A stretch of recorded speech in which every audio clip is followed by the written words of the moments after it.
अगर ये 10 sigma rule को फॉलो करने लग जाते हो तो लोग अपने औकात में रहने लग जाएंगे। यही नहीं, तुम्हारा जो सपना है उसे भी पूरा कर सकते हो। तो वीडियो बिल्कुल स्किप मत करना, एक एक रूल याद हो जाएगा। तो चलिए शुरू करते हैं। Rule number 1, think about own. तुम अपने बारे में सोचो। इस दुनिया में दूसरा कोई नहीं है जो तुम्हारे बारे में इतना जानते हो। तुम अपने आप को पहले बदलो। लोग क्या कर रहे हैं, क्या पहन रहे हैं, उस पर मत ध्यान दो। तुम जो ये सोशल मीडिया पे देखते हो, आज इसने ये गाड़ी खरीदी है, कपड़े खरीदी, इस देश में घूमने गया, इस सबको देखने के बाद तुम्हें ऑब्वियस सी बात है कि डिमोटिवेट हो जाओगे। तुम्हें लगेगा जैसे इस दुनिया में केवल मैं ही अकेला पड़ा हुआ हूँ। इसलिए उनको जितना कम देखोगे उतना तुम फायदे में रहोगे और कभी तुम्हें हार कम डिमोटिवेट भी नहीं होगा। रूल नंबर 2, इग्नोर करना सीखो।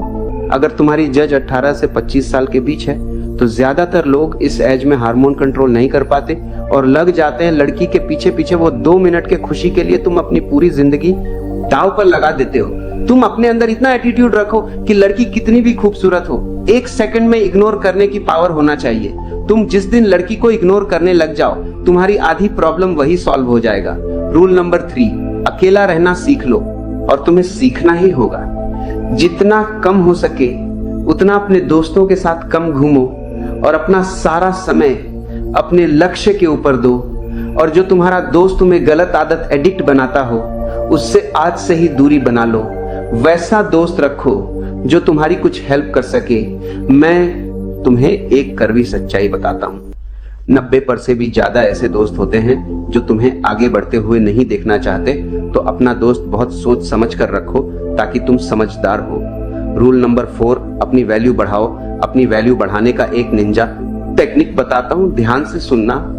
देखो, मार्केट में जिस चीज की डिमांड सबसे ज्यादा होती है उस चीज की कीमत उतना ही ज्यादा होता है, और जो चीज मार्केट में सबसे ज्यादा होता है उस चीज की कीमत सबसे कम होता है। तो तुम्हें अपनी वैल्यू बढ़ाना है तो तुम्हें लोगों के बीच कम से कम रहना होगा। आप लोग मोबाइल फोन के मरीज हो चुके होंगे मेरे ख्याल से। मैं भी आधा मरीज हूं, आप भी होंगे ही। आप तो नई जनरेशन के लोग हैं, ज्यादा मरीज होंगे। बिना वजह के मोबाइल फोन खोल लेते होंगे, फिर उस पर करते रहते होंगे ऐसे ऐसे। रील देख रहे हैं तो रील ही देख रहे हैं, शॉर्ट देख रहे हैं तो शॉर्ट्स ही देख रहे हैं। मन ही नहीं भर रहा है। फोन देखते देखते थक गए और फोन रखा और 1 मिनट के बाद फिर फोन उठा लिया कि थक गए हैं, क्योंकि डोपामाइन रिलीज होता है आजकल फोन देखने से। ये एडिक्शन है, खतरनाक एडिक्शन है। और हर वीडियो में कुछ ना कुछ मैसेज कन्वे हो रहा है। इंफॉर्मेशन इतनी ज्यादा कभी नहीं आई हमारे आसपास जितनी आजकल आ रही है, और वो भी ऑडियो विजुअल फॉर्मेट में आ रही है। अखबारों के दौर में लिखित सूचना आती थी, केवल साक्षर लोग पढ़ते थे, बाकी पढ़ते ही नहीं थे। आज के दौर में ऑडियो है, विजुअल है, टेक्स्ट है, हर भाषा में है। कोई व्यक्ति बच ही नहीं सकता। और अगर किसी समूह के पास ताकत हो, उसके पास 10,000 ऐसे बेरोजगार हों जिनको काम दिया जाए कि दिन में 500-500 मैसेज भेजने, हर मैसेज के बदले 2 रुपए मिलेंगे,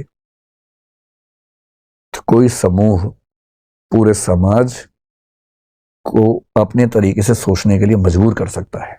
महाभारत का सोच के देखिए। महाभारत का युद्ध है, एक तरफ पांडव हैं, एक तरफ कौरव हैं। पांडवों के साथ में कृष्ण है। नैतिकता के लिए जरूरी है कि पांडव जीतें और कृष्ण इस पूरी योजना के साथ वहां पर हैं। पर पांडव जीत नहीं पा रहे, जिसके कई कारणों में से एक ये है कि कौरवों की सेना में द्रोणाचार्य भी हैं, उनका पुत्र अश्वत्थामा भी है। द्रोणाचार्य गुरु तो पांडवों के भी हैं, कौरवों के भी हैं, पर वो राजधर्म का पालन कर रहे हैं क्योंकि वो जिस राज्य के साथ हैं उसके साथ खड़े हैं। पांडवों की सेना उनको हरा नहीं पा रही है, और अंत में कृष्ण को समझ में आता है कि पांडवों को जितवाने के लिए कुछ कूटनीति का सहारा लेना होगा। कृष्ण कूटनीति के शिखर हैं। वो युधिष्ठिर से एक बात कहते हैं, पर युधिष्ठिर तैयार नहीं है एक गलत बात कहने के लिए। और अंत में कृष्ण अपनी पूरी कूटनीतिक ताकत का इस्तेमाल करके सिचुएशंस बनाते हैं। एक हाथी अश्वत्थामा नाम का, उसकी हत्या होती है। बात फैलाई जाती है कि अश्वत्थामा मारा गया। अश्वत्थामा द्रोणाचार्य के पुत्र का नाम भी है, और द्रोणाचार्य अचानक हताश होने लगते हैं। उन्हें फिर भी लगता है कि एक बार मैं खबर को ऑथेंटिकेट कर लूं, प्रामाणिक है या नहीं चेक तो कर लूं। तो वो अपने समय के सबसे प्रामाणिक व्यक्ति युधिष्ठिर से पूछते हैं। युधिष्ठिर धर्मराज हैं, झूठ नहीं बोलते हैं। पूरी पांडवों की सेना ने, टीम ने जब उनसे कहा, वो तब भी तैयार नहीं हुआ कि मैं झूठ नहीं बोलूंगा। लेकिन अब झूठ नहीं है। अश्वत्थामा की हत्या हुई है, हाथी की हुई है, तो क्या हुआ, हुई तो है ही। और तब भी वो चाह रहे हैं कि मैं पूरी बात बोलूं। द्रोणाचार्य ने पूछा, क्या अश्वत्थामा मारा गया? युधिष्ठिर कह रहे हैं, अश्वत्थामा हतो नरो वा कुंजरो वा। अश्वत्थामा मारा गया, आदमी था या हाथी था। लेकिन जैसे ही नरो वा कुंजरो वा कह रहे हैं, ठीक उसी क्षण में बहुत तेज शंख बजता है कृष्ण का, और उस शंख की आवाज में द्रोणाचार्य सुन नहीं पाते पूरी बात। और क्योंकि वो सुनते हैं सिर्फ इतना कि अश्वत्थामा मारा गया, वो हताश हो जाते हैं, हथियार छोड़ देते हैं, युद्ध भूमि में जमीन पर टिक के बैठ जाते हैं। और इसी क्षण का फायदा उठाकर धृष्टद्युम्न उनकी हत्या कर देता है। मैं सोचता हूं कई बार कि द्रोणाचार्य इतने योग्य व्यक्ति थे, यदि मिस इन्फॉर्मेशन से या मैनिपुलेटिव इंफॉर्मेशन से उनको भी एक गलत तथ्य के प्रति आश्वस्त किया जा सकता था, तो आज के दौर में जब हर तरफ सोशल मीडिया के हमले हैं, कैसे कोई व्यक्ति सही फैसले करे? अगर द्रोणाचार्य उस आवाज को सुन पाते, नरो वा कुंजरो वा, तो शायद उनका फैसला बदल गया होता, शायद युद्ध की कहानियां अलग होती। पर किस तरह से सूचनाएं पहुंचे, कौन सी सूचनाएं ठीक से न पहुंचने दी जाएं, कैसे कंटेक्स्ट से बात को हटा दिया जाए, अगर सूचना देने वाले इसमें माहिर हों तो समाज क्या करे, आम आदमी क्या करे, द्रोणाचार्य जैसा महान चिंतक क्या करे। और इसलिए कुछ बातें जो मुझे लगता है कि होनी चाहिए इस मसले पर। मैं तो अपना जीवन लगभग 2/3 जी चुका हूं, बाकी तो पता भरोसा तो कल का भी नहीं है, लेकिन हाँ, अगर मैं भारत की सामान्य आयु के हिसाब से देखूं तो 2/3 जी चुका हूं। आप 1/3 वाले हैं, तो आपके जीवन में बड़े फैसले बाकी हैं। अधिकांश की शादी भी शायद नहीं हुई, आप लोगों के ना चेहरे बता रहे हैं, आपके चमक रहे हैं ना अभी। तो आपको बड़े फैसले करने हैं, और फैसला करना हर दौर में मुश्किल था, आज के दौर में सबसे मुश्किल है। तो कुछ सावधानियां कि जब आप फैसला करें जिंदगी में तो किन सावधानियों को बरतें ताकि गलतियां कम से कम हो। गलतियां उसके बाद भी होंगी, कौन है जो गलती नहीं करता है फैसले में? सब करते हैं, आप भी करेंगे, पर गलतियां कम हो, सही फैसले ज्यादा हों। मेरे एक फेवरेट दार्शनिक हैं Jean Paul Sartre, French philosopher हैं। उनके दर्शन का सार अस्तित्ववाद कहते हैं, एग्जिस्टेंशियलिज्म कहते हैं। उसका सार यह है कि अपनी जिंदगी की कहानी हम लोग खुद लिखते हैं, और किस चीज से लिखते हैं? अपने फैसलों से लिखते हैं, निर्णयों से लिखते हैं। आपने किसी परिस्थिति में क्या फैसला लिया, इससे आपके जीवन की आगे की कहानी लिखी जाएगी।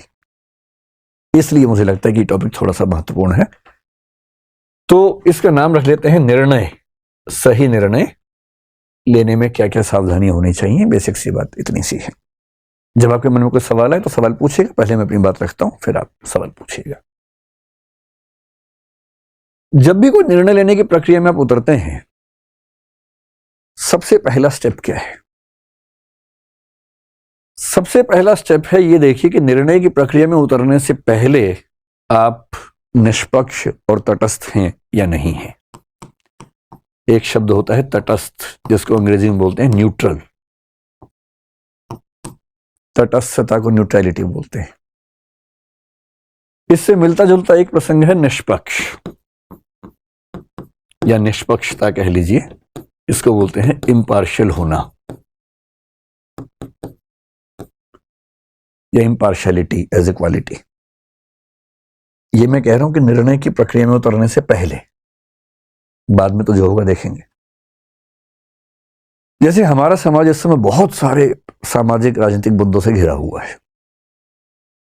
जैसे एक मुद्दा कुछ दिन पहले आया, जो हिजाब का मुद्दा जिसको हम कहते हैं, कर्नाटक से एक डिबेट उठी हिजाब की। फिर एक मुद्दा आजकल चल रहा है यूनिफॉर्म सिविल कोड का, जो कि हो सकता है कि जल्दी ही किसी रूप में हमारे सामने आए। फिर पॉपुलेशन बिल के बारे में बात चलती है आजकल। उत्तर प्रदेश में आया भी था और अभी कुछ और राज्यों में आने की बात है, शायद सेंटर में भी आए। एक मुद्दा पिछले कुछ दिनों से कन्वर्जन का आप सुन रहे होंगे, धर्मांतरण का, लव जिहाद का मुद्दा सुन रहे होंगे। सारे मुद्दे हमारे सामने आते रहते हैं। हम इन सब पे बात करेंगे समय के साथ, धीरे धीरे इन सब पे बात करेंगे। पर किसी टॉपिक पर बात करने से पहले देखना जरूरी है कि हम पहले से फैसला ले तो नहीं चुके हैं। और सबसे बड़ी दिक्कत हमारे समाज की है कि फैसले पहले हो चुके हैं, विचार बाद में होता है। सही प्रोसेस तो ये है कि पहले विचार हो फिर फैसला हो, पर फैसला पहले होता है। मेरे बहुत सारे दोस्त हैं, हिंदू हैं, मुसलमान हैं, सिख हैं, हर धर्म के लोग। मतलब वैसे तो मैं बहुत ही अकेले टाइप का आदमी हूं, दोस्त ज्यादा है नहीं, पर जो हैं उनमें मतलब डाइवर्सिटी ठीक ठाक है। मैंने क्लासेस में भी देखा और मैंने पाया कि हिजाब की बात आते ही कोई मुस्लिम बच्चा जनरली इस भाव से देखता है कि नहीं ये गलत हो रहा है हमारे साथ, और कई हिंदू बच्चे इस भाव से देखते हैं कि एकदम सही और होना चाहिए और होना चाहिए। और मजे की बात है कि टॉपिक क्या है ना इसको पता ना उसको पता है। कर्नाटक हाई कोर्ट का जजमेंट क्या है 128 पेज का, ना इसने पढ़ा ना उसने पढ़ा। कर्नाटक सरकार का क्या डायरेक्शन आया था, रूल क्या था, ना इसने पढ़ा ना उसने पढ़ा। और फैसले का एग्जैक्ट मतलब क्या है किसी को नहीं पता। पर हम टॉपिक शुरू होने से पहले ही राय बना के चलते हैं। E.H. कारक बड़े अच्छे विद्वान हुए हिस्ट्री में, उनकी एक किताब है बड़ी अच्छी, हिस्ट्री, इतिहास क्या है, व्हाट इज हिस्ट्री। बड़ी अच्छी किताब है। उन्होंने साबित किया कि हिस्ट्री के बारे में आप कुछ भी कह लीजिए, कितने फैक्ट्स हैं, इतने प्रमाण हैं, सब बेकार की बातें हैं। अंततः इतिहासकार के दिमाग में जो बैठा हुआ है वो साबित वही करता है। इसलिए मार्क्सिस्ट हिस्टोरियन लिखेंगे तो आप पाएंगे सबके निर्णय लगभग एक जैसे आते हैं, और जो नेशनलिस्ट हिस्टोरियंस हैं उनके फैसले एक जैसे आते हैं हमेशा। किसी हिस्टोरिकल फिगर को लेकर सोच लीजिए, अकबर की बात कर लीजिए, औरंगजेब की बात कर लीजिए, एक धारा के फैसले हमेशा एक से आएंगे, दूसरी धारा के फैसले हमेशा एक से आएंगे। ऐसी माइंडसेट से अगर हम चलेंगे, और हमारी यूनिवर्सिटीज में भी तो यही होता है। बहुत रोचक बात है, यूनिवर्सिटीज में टीचर्स बटे हुए हैं कि ये मार्क्सवादी है, ये भाजपाई है। और मैं सोचता हूं कि जो आदमी देश को पढ़ाने की जिम्मेदारी संभालता है यूनिवर्सिटी में, वो एक विचारधारा से बंध कर चीजों को देखने का आदी कैसे हो सकता है? उसके अंदर इतना वैचारिक साहस क्यों नहीं है कि किसी मुद्दे पर मेरी विचारधारा से बेहतर राय किसी और विचारधारा की भी हो सकती है? ये साहस क्यों नहीं है? और इसलिए जो बात यूनिवर्सिटीज तक में मिस होती है तो समाज में तो कहां से आएगी? विश्वविद्यालय का तो काम है समाज को सही दिशा देना, वही नहीं है तो समाज में कहां से आएगी?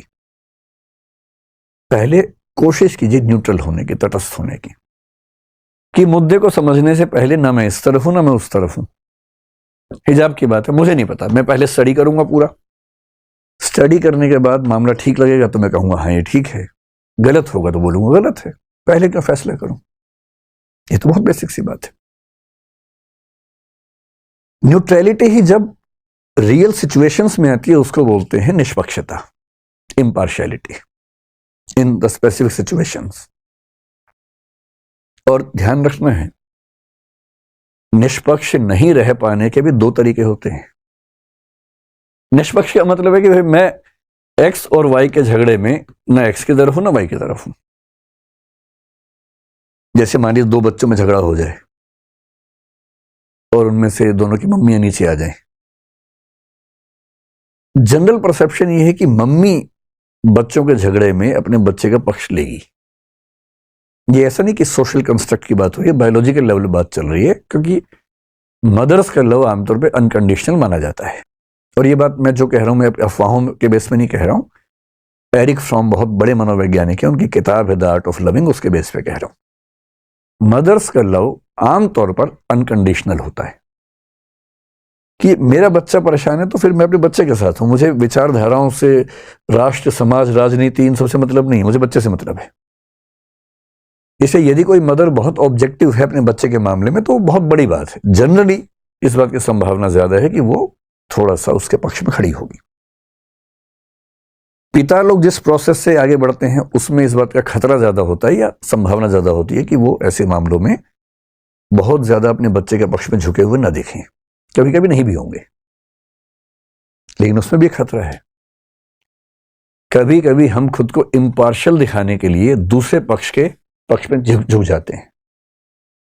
आपने कई पिताओं को देखा होगा कि दो बच्चों में झगड़ा हुआ, उनमें से एक उनका है, जाति अपने वाले को मारना शुरू करते हैं सीधा कि तू नहीं बदमाशी। बहुत ऐसे क्षण आएंगे जब आपको लगेगा कि सब खत्म हो गया। अब कितने बड़े 30 मार खा हो, कितने बड़े तोप हो आप, बीच बीच में ऐसे क्षण जरूर आएंगे कि आप समझेंगे कि नहीं हो पाएगा। कभी घर में कुछ हो जाएगा, कभी कोई बहुत नजदीकी व्यक्ति है उसे कुछ हो जाएगा, कभी आप कुछ पढ़ रहे हैं नहीं समझ में आ रहा, आपने बड़ी कोशिश की नहीं समझ में आ रहा, किसी बात से एंग्जाइटी हो गई, कभी किसी ने सोशल मीडिया पे आपके खिलाफ कुछ लिख दिया, अजीब सी स्थिति हो गई। ये चीजें सारी आपको मजबूत करने के लिए आती हैं। इन हर स्थिति को समझने की आपके लिए सीखने का मौका है। मैं अक्सर एक बात कहता हूं कि मुझे पॉलिटिक्स का बहुत अनुभव नहीं है। स्कूल कॉलेज में मैंने पॉलिटिक्स में पार्टिसिपेट किया, उसके बाद नहीं किया। उस समय सोशल मीडिया था नहीं, और स्कूल कॉलेज की पॉलिटिक्स की इतनी हैसियत नहीं होती कि अखबारों में आपके बारे में छपे, तो छोटी मोटी बात है। फिर मैंने कुछ साल पहले एक छोटा सा राजनीतिक अनुभव लिया अपने सोसाइटी में, इलेक्शन लड़के प्रेसिडेंट बन के मैंने 1.5 साल काम किया। और मैंने जिंदगी में पहली बार देखा कि सोशल मीडिया पर आप कितना भी अच्छा काम करें, लेकिन सोशल मीडिया पर क्रिटिसिज्म इतना ज्यादा होगा। पॉलिटिक्स में अगर आप हैं, जो विपक्ष है वो भी तो कुछ करेगा ना भाई, उसका अपना धर्म है, उसको झेलना बड़ा मुश्किल काम होता है। और तब मुझे संवेदना होने लगी राजनीतिक लोगों से, जिनसे पहले कभी कभी ऐसा भाव आता था कि ये तो सब चोर हैं, लुटेरे हैं, ऐसा आमतौर पर लोग बोल देते हैं। अब मैं कभी सोचता हूं कि राहुल गांधी अगर कभी अखबार देख लें, यूट्यूब देख लें, व्हाट्सएप देख लें, या कोई भी सोशल मीडिया देखें, और अपने बारे में ऐसी ऐसी चीजें देखें जो बेशक बना के बनाई गई हों, वीडियो काट के बनाई गई हों, और छवि बर्बाद करने के लिए बनाई गई हों, और वही क्यों, कोई भी नेता, इतना मुश्किल होता होगा झेलना। रोज डिप्रेशन जैसी स्थितियां बनती होंगी, और कभी अगर आपने नहीं झेला तो एक बार झेल लीजिए। मुझे तो अब अभ्यास हो गया ठीक ठाक, पहले तो नहीं था, तो मैं बड़ा अभ्यस्त हो गया उन चीजों का। आप समझ रहे हैं कि मैं क्या कह रहा हूं अब तो मैं उसका अभ्यस्त हो गया हूं। लेकिन जिसने नहीं झेला है ना, पहली बार जब होगा ऐसा, बड़ा मुश्किल हो जाता है, बहुत मुश्किल। और ऐसा कभी जीवन में हो तो उसको झेलने की क्षमता डेवलप करनी है, उस प्रॉब्लम से बाहर निकलना पर्याप्त नहीं है। अगली बार ऐसी प्रॉब्लम आए तो जैसे कोरोना का वैक्सीन लिया है ना, ये भी एक वैक्सीन है। एक ट्रबल हुई, एंटीबॉडीज बन गई, अगली बार वो ट्रबल हुई तो आप झेल पा रहे हैं आराम से, क्योंकि आपने सीख लिया है। तो इमोशनल इंटेलिजेंस में जो चीजें होती हैं, जो चीजों पर गौर करना है, एक चीज हमेशा ध्यान रखना है कि इग्नोर करने की कला विकसित कर लीजिए।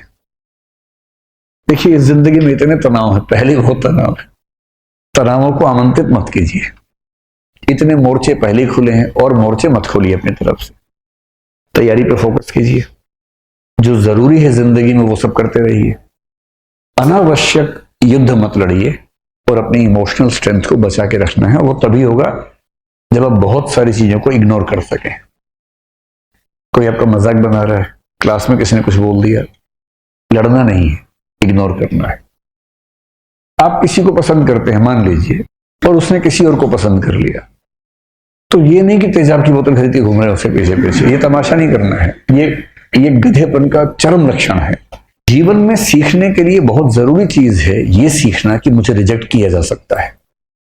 रिजेक्शन को सीखना बहुत जरूरी है। मैं तो कहता हूं बच्चों से भी जो मेरे आसपास हैं कि एक बार रिजेक्शन मिलना बहुत जरूरी है भाई। तुम किसी भी लट्टू बने बने घूमो, उसको बोलो और वो कहे कि I am not interested in you, ये झेलना बहुत जरूरी है। इससे आदमी के पैर जमीन पे रहते हैं। लेकिन इस वजह से रिजेक्ट मत करना दूसरों को कि मैं तो सिखा रही हूं, मैं तो सिखा रहा हूं, ऐसे नहीं है। वो तो अपना फैसला अपने हिसाब से करना चाहिए, लेकिन रिजेक्शन का दर्द और उस दर्द को, अब जैसे किसी ने रिजेक्ट किया, आपके पास 3 तरीके हैं। एक तरीका है आप कहें कि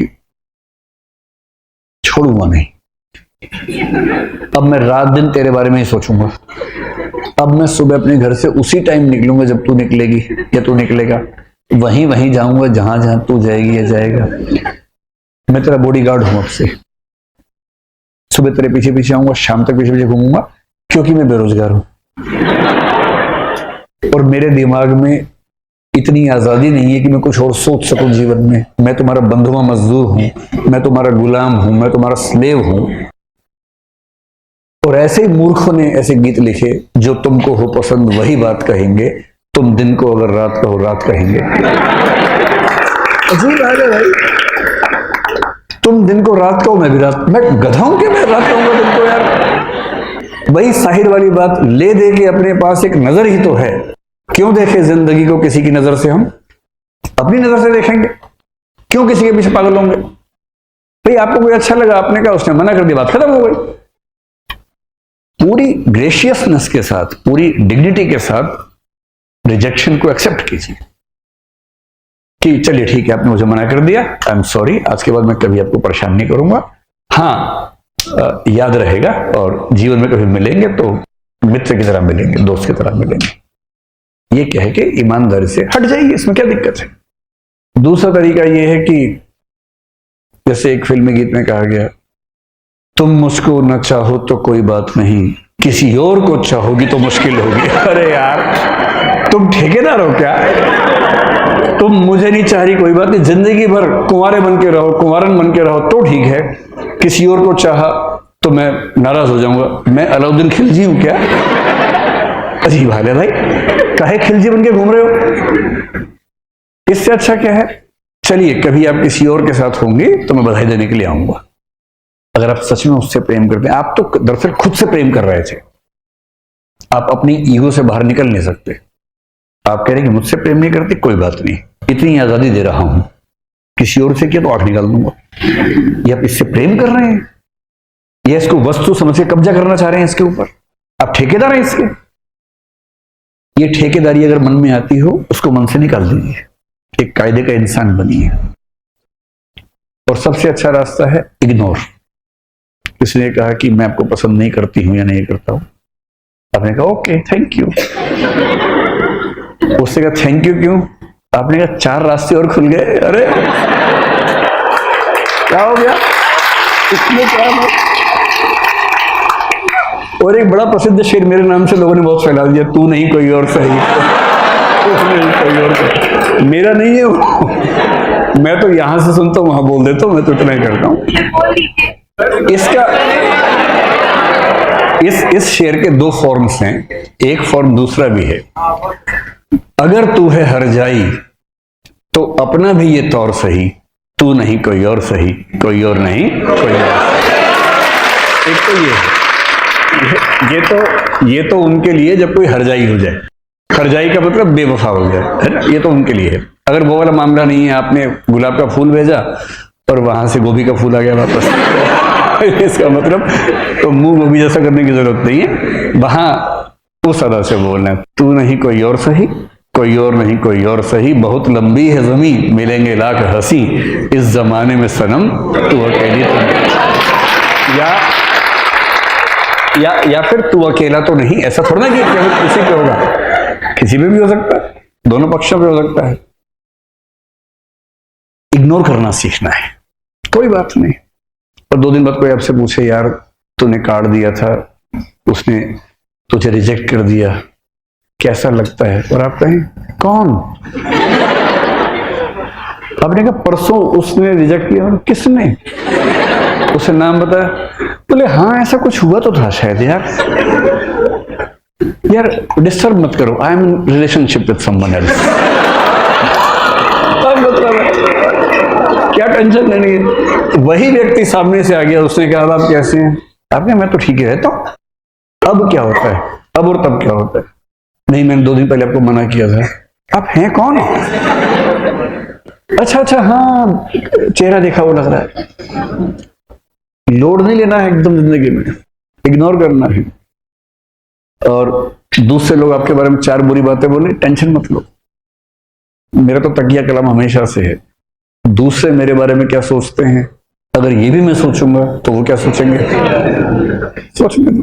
कम से कम सोच तो रहे मेरे बारे में, तुम्हारे बारे में सोच भी नहीं रहे।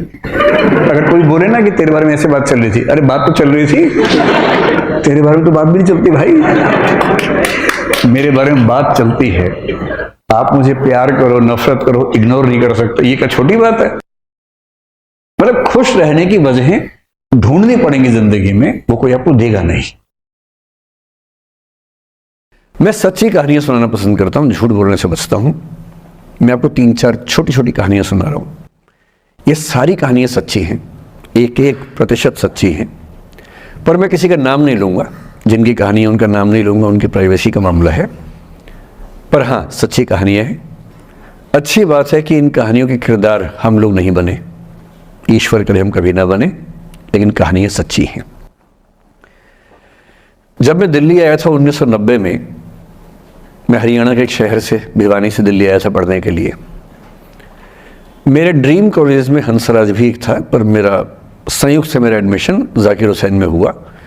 मेरे अंक ठीक थे, यहाँ हो सकता था, पर मैं तो नई दिल्ली स्टेशन पे उतरा, बाहर निकला, पता लगा वहीं एक कॉलेज है, वहीं एडमिशन ले लिया मैंने। तो लोगों ने कहा कि यार कैंपस बड़ा अच्छा होता है। मैंने कहा क्या फ़र्क पड़ता है, कॉलेज कॉलेज होता है, छड्डो, यही छड्डो में सिखाने आया हूँ आप लोगों को। ठीक है, स्टेशन से निकले वहीं कॉलेज है, मैंने घर जाना होगा तो आराम से कॉलेज से निकल जाएंगे, क्या रखा कैंपस में। पर मेरा एक दोस्त जो मेरे साथ ही आया था उसी शहर से, उसने एडमिशन हंसराज कॉलेज में लिया। मैं और वो स्कूल के डिबेटर्स थे, डिबेटिंग में हम लोग स्कूल टाइम से काफ़ी एक्टिव थे। डीयू में आए तो यहाँ भी एक्टिव रहे। डीयू में मैंने करीब 5 साल डिबेटिंग की, और मेरा ख्याल है कि लगभग मतलब 300-400 डिबेट्स मैंने जीती होंगी डीयू में, कुछ हारी भी होंगी, लेकिन मैंने खूब डिबेट, वो मेरा दरअसल दाना पानी था, रोजी रोटी मेरी वही थी कॉलेज के दिनों में।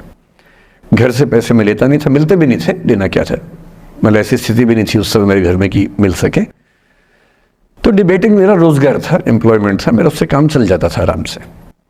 उसका भी चल जाता था, वो हंसराज से था, मैं जाकिर हुसैन से था। हम खूब डिबेट से मिलते थे।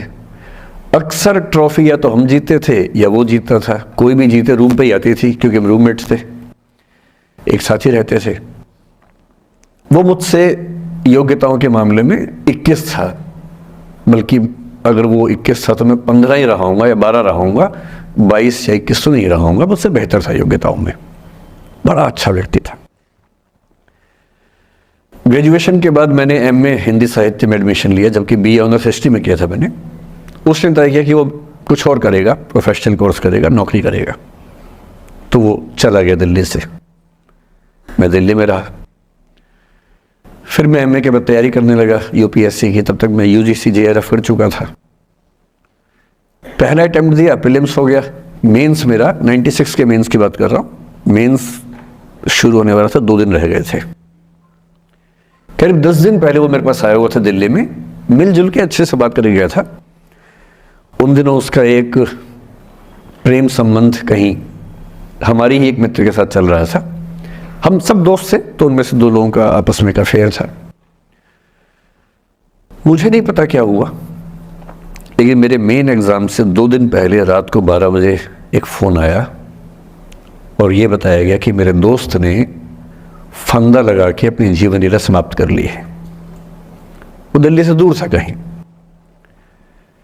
और जिस व्यक्ति के बारे में मेरी राय ये थी कि उतना जीवट वाला व्यक्ति कोई हो नहीं सकता, जो जिंदगी से हार सकता ही नहीं, जिसके होने से कई लोग हमेशा जीता हुआ महसूस करते हैं, वो चुपचाप एक बंद कमरे में जिंदगी से हार गया। मैं आज तक नहीं समझ पाया कि ऐसा कैसे हुआ। बाद में टटोला, उसके पेरेंट्स से बात हुई, भाई से बात हुई, उन्होंने उसकी याद में एक सोशल वर्क शुरू किया ताकि किसी और बच्चे को ऐसा ना करना पड़े। तो जो हल्का हल्का अनुमान हुआ वो है कि शायद कुछ ऐसा था रिलेशनशिप में जो नहीं संभल पाया था, और रिश्ता टूट ना जाए इसका दबाव बहुत ज़्यादा था, और वो दबाव झेल नहीं पाया। इस उम्र में ऐसा फेज आता है, कई बार आता है। ये एक कहानी है, हंसराज कॉलेज से ही जुड़ी है, इसलिए मैंने सोचा कि वहीं से बात शुरू करूँ। नाम जैसा कि मैंने कहा मैं नहीं बताऊंगा, तो नाम बताने का मतलब भी नहीं। और वो जिसकी मैं कहानी सुना रहा हूँ, एक सवाल 2-3 बच्चों ने पूछा कि हम कभी कभी डीमोटिवेटेड होते हैं, क्या तजुर्बा सच में इतना महत्वपूर्ण है, हम क्या करें, नौकरी मिलेगी या नहीं, तनाव रहता ही होगा, पढ़ते होंगे, टेंशन होती होगी, कितना पढ़ें, टाइम मैनेजमेंट कैसे करें, ये सवाल भी आपके सामने है। मैं आपसे, देखिए मेरा काम चीज़ों को आसान करना है। मैं दिल्ली में पढ़ाता हूँ IAS के बच्चों को, तो मैं उनको भी ये कहता हूँ कि चीज़ें मुश्किल तो कोई भी कर सकता है, चीज़ें आसान करना मुश्किल है, और हमें तो चीज़ें आसान करनी है। इस दुनिया में कोई भी ऐसा एग्ज़ाम नहीं जिसके लिए आपको 24 घंटे पढ़ने की ज़रूरत है। अगर आप दिन में 8, 10, एक लेवल के बाद 12 घंटे पढ़ते हैं तो ये बहुत है। इसलिए मैं आपसे कह रहा हूँ, शुरुआत के लिए 8 घंटे की पढ़ाई, 8 घंटे की नींद और 8 घंटे बाकी सब चीज़ें, खेलना कूदना, वो बहुत ज़रूरी है। यहीं से बात आती है मोटिवेशन की। एक ये है कि हमारा मोटिवेशन हमेशा कैसे रहे, और एक ये कि कभी कभी स्ट्रेस ज़्यादा हो जाता है, उस समय हम कैसे मैनेज करें। आपकी उम्र में स्ट्रेस ज़्यादा होने की वजह यह भी है कि आपके हार्मोन्स इस उम्र में ज़्यादा, उनमें वाइब्रेशंस होते हैं, तो मूड स्विंग ज़्यादा होते हैं। जैसे जैसे आप मैच्योर होते जाएंगे उम्र के साथ, आपके मूड स्विंग्स कम हो जाएंगे। जैसे आपके पेरेंट्स हैं, आप देखेंगे, स्पेशली फादर को आप देखेंगे, आपके फादर आमतौर पर इमोशनल बातों से बहुत प्रभावित नहीं होते होंगे। जैसे आप कहेंगे, पापा आज मेरी फ्रेंड ने मुझे छोड़ दिया, पापा कहेंगे कोई बात नहीं। आपके अंदर से आंसू छूट रहे हैं, आपका मन कर रहा है मैं क्या कर लूं, आग लगा दूं, जंगल में जाके क्या कर दूं, इमोशंस ऐसे उछल रहे हैं आपके, पापा क्या बोल रहे हैं, कोई बात नहीं, कोई और मिल जाएगा उससे बेहतर, ठीक है। ऐसा नहीं कि बहुत अभ्यास किया उन्होंने। उम्र बढ़ने के साथ साथ हमारे हार्मोन्स का बैलेंस चेंज होता है और आप बहुत मैच्योर हो जाते हैं। मैच्योर होने का सबसे बेसिक मतलब है कि आप किसी इमोशन में बह नहीं जाते, आप खुद के ऊपर कंट्रोल बेहतर रख पाते हैं। तो उम्र के साथ होगा। लेकिन अभी जैसे डीमोटिवेशन आपको होता होगा, करियर को लेकर सवाल मन में आता होगा कि IAS बनूं तो कैसे बनूं, कितना पढ़ूं, कितना ना पढ़ूं, ये सब सवाल आते होंगे। तो मैं आपसे 2-3 बातें कहना चाह रहा हूं। मैं तो IAS के लिए पढ़ाता हूं। अगर आप IAS की तैयारी करेंगे तो इनडायरेक्टली कहीं ना कहीं मुझे उससे फायदा ही होगा। पर ईमानदारी की बात यह है कि वो अकेला रास्ता नहीं है। एक बात को ठीक से IAS बनने का मजा क्या है कि आपका सोचने का तरीका बहुत साइंटिफिक हो जाता है। आप फैक्ट्स पे बात करते हैं, तथ्यों पे बात करते हैं, आर्गुमेंट से बात करते हैं, इमोशन से बात नहीं करते हैं, समझदारी से बात करते हैं। हमारे देश में जो आबादी है, वो आबादी, अब सेंसस जब भी होगा पता लगेगा, पर हम मान के चलते हैं कि वो आबादी लगभग 145 करोड़ के आसपास इस समय हो चुकी है। पूरे इंडिया की बात अगर हम करें, 145 करोड़ में से अगर मैं कहूं कि जो लोग 21 साल या 18 साल से मान लीजिए 30 की उम्र के बीच में है, इन 12 साल में है, मेरे ख्याल से ये आबादी भी कम से कम 12, 15, 20 करोड़ के आसपास तो होगी ही होगी। अगर ये 20 करोड़ लोग सोचे कि मैं IAS बनना है, या इनमें आधे भी सोच लें, 10 करोड़ सोच लें, आपको ये समझना है कि IAS पूरे भारत में कुल मिला के 6000 होते हैं, जिनमें से भी 5000 लोग हैं। IPS भी इतने ही होते हैं, 5-6 हज़ार के बीच में होते हैं। अगर 10 करोड़ लोग सपना देखेंगे उन नौकरियों का, अगर मैं सारी सिविल सर्विसेज मिला लूं, सेंटर की, स्टेट की, सब मिला लूं, तो सेंटर की कुल 20 सर्विसेज मान लीजिए, सबका कार्डर अगर हम 5000 भी एवरेज रखें तो 1 लाख लोग होंगे। आपके स्टेट का मान लें, स्टेट में मान लेता हूं कि 2-3 हज़ार लोग होंगे जो सरकारी नौकरी में ठीक पद पे होंगे। उससे ज़्यादा का तो कार्डर नहीं होना चाहिए, क्योंकि स्टेट बहुत छोटा आपका है, आबादी बहुत कम है। तो जो नौकरियां कुल मिला के 10-12 हज़ार हैं, अगर देश का हर युवा सोचे कि मुझे उसी में आना है, तो इसका मतलब है कि हम एक ऐसे रास्ते पे जा रहे हैं जिसमें डिप्रेशन होने की संभावना बहुत ज़्यादा है, एंग्जाइटी होने की संभावना बहुत ज़्यादा है, बहुत लोगों को हारना भी पड़ेगा, बहुत लोगों को हासिल नहीं हो पाएगा वो सब। तो मैं जो आपसे कहना चाह रहा हूँ, सरकारी नौकरी ठीक है, कोशिश करने में बुराई नहीं है, सरकारी नौकरी में कुछ चीज़ें अच्छी होती हैं, पर अपने मन से ये बात निकाल दीजिए कि मुझे केवल और केवल सरकारी नौकरी में ही जाना है। दुनिया में तमाम रास्ते हैं और मैं कुछ रास्ते आपको हिंट करता हूँ इस चीज़ का। जैसे मैं खुद एक एग्जांपल हूँ, मैं सरकारी नौकरी में रहा, मैं दिल्ली यूनिवर्सिटी में लेक्चरर था, पहले असिस्टेंट प्रोफेसर था, 2 कॉलेजेस में पढ़ाया मैंने वहाँ। फिर IAS का एग्ज़ाम दिया, सिलेक्ट हो गया, उसमें 6-7 महीने वहाँ नौकरी की, फिर वो भी छोड़ा। अब मैं अपना काम करता हूँ, सेल्फ एम्प्लॉयड हूँ। और मैं ईमानदारी से आपसे कह रहा हूँ, आप जब भी कोई फैसला करेंगे अपने बारे में, कभी ना कभी आपको फील होगा, बेशक 1 सेकंड के लिए, कि आपने गलत किया। कोई भी फैसला हो, आप स्पाउस सिलेक्शन करेंगे अपने लिए, कितना भी सोच के कर लें, जीवन में कभी ना कभी लगेगा गलती हुई। अक्सर लगेगा ठीक किया, कभी कभी लगेगा गलत किया। और ऐसा नहीं कि आपने X के बदले Y किया होता तो नहीं लगता, तो भी लगता है। दिक्कत ये नहीं है कि मैं X को चुनूं या Y को चुनूं, आप जिसको भी चुनेंगे पूरा पैकेज साथ में आता है, अच्छी चीजें भी खराब चीजें भी। जो अच्छा आएगा उस पर आपका ध्यान नहीं जाएगा, क्योंकि वो तो फॉर ग्रांटेड है। जो मिल जाता है वो मिट्टी हो जाता है, कोई वैल्यू नहीं करता उसको। जो मिस हो जाता है वो चुभता है। और जो चीज दूसरे ऑप्शन में अच्छी थी, इसमें नहीं, आप बार बार वो देखते, अरे यार वो ठीक था, अरे यार वो ठीक था। जबकि वहां 12 प्रॉब्लम्स थी, यहां 2 प्रॉब्लम है। पर हमारी ह्यूमन कॉन्शियसनेस ऐसी है कि जो छूट गया उस पर नजर ज्यादा जाती है, जो मिल गया मिट्टी हो जाता है। एक बड़ा प्रसिद्ध शेर मैं कई बार कोट करता हूं, मतलब दुनिया जिसे कहते हैं जादू का खिलौना है, मिल गया वो मिट्टी है, नहीं मिला वो सोना है। जो नहीं मिलता है ना, वो बड़ा परेशान करता है। ये नौकरी के मामले में भी है। पर मैं ईमानदारी से कह रहा हूं कि मुझे आज तक जिस एक फैसले पर 1 सेकंड के लिए भी नहीं लगा कि मैंने गलत किया, वो नौकरी छोड़ने का फैसला है। मुझे आज तक नहीं लगा कि मैंने गलती की, क्योंकि मुझे लगता मैंने एकदम ठीक किया। मैंने अपने स्वधर्म, अपने नेचर के अनुसार सही किया। इस बच्चे ने बड़ा खूबसूरत सवाल पूछा कि आप IAS एलाइड की नौकरी छोड़ के टीचिंग में क्यों आ गए। मैं इस सवाल में दूसरा सवाल जोड़ देता हूं। हमारे सामने प्रेम सिंह जी बैठे, मुख्यमंत्री जी बैठे, वो टीचिंग की नौकरी छोड़ के पॉलिटिक्स में क्यों आ गए। 2 एग्जाम्पल्स हैं आपके सामने। इन दोनों में एक तारतम्य है, एक रिदम है, एक लय है दोनों में। वो टीचर बने, उनको फील हुआ कि उनका स्वधर्म टीचिंग से ज्यादा कुछ और है। मैं IAS एलाइड में आया, मुझे लगा कि मेरा स्वधर्म इससे ज्यादा टीचिंग में है। स्वधर्म क्या होता है? आपने गीता पुस्तक का जिक्र सुना होगा, उसमें श्री कृष्ण ने स्वधर्म का जिक्र किया है। यहाँ बहुत सारे बच्चे बौद्ध समाज से होंगे, महात्मा बुद्ध ने भी इस बात पर खूब जोर दिया है। सारे धर्मों, सारे दर्शनों का जो सार है वो ये है, हर व्यक्ति हर काम के लिए फिट नहीं होता है। 2 चीजों पे गौर करना है। पहला, मैं क्या अच्छा कर सकता हूं, मैं कैपेबल किस चीज के लिए हूं। दूसरा, मुझे क्या करने में मजा आता है।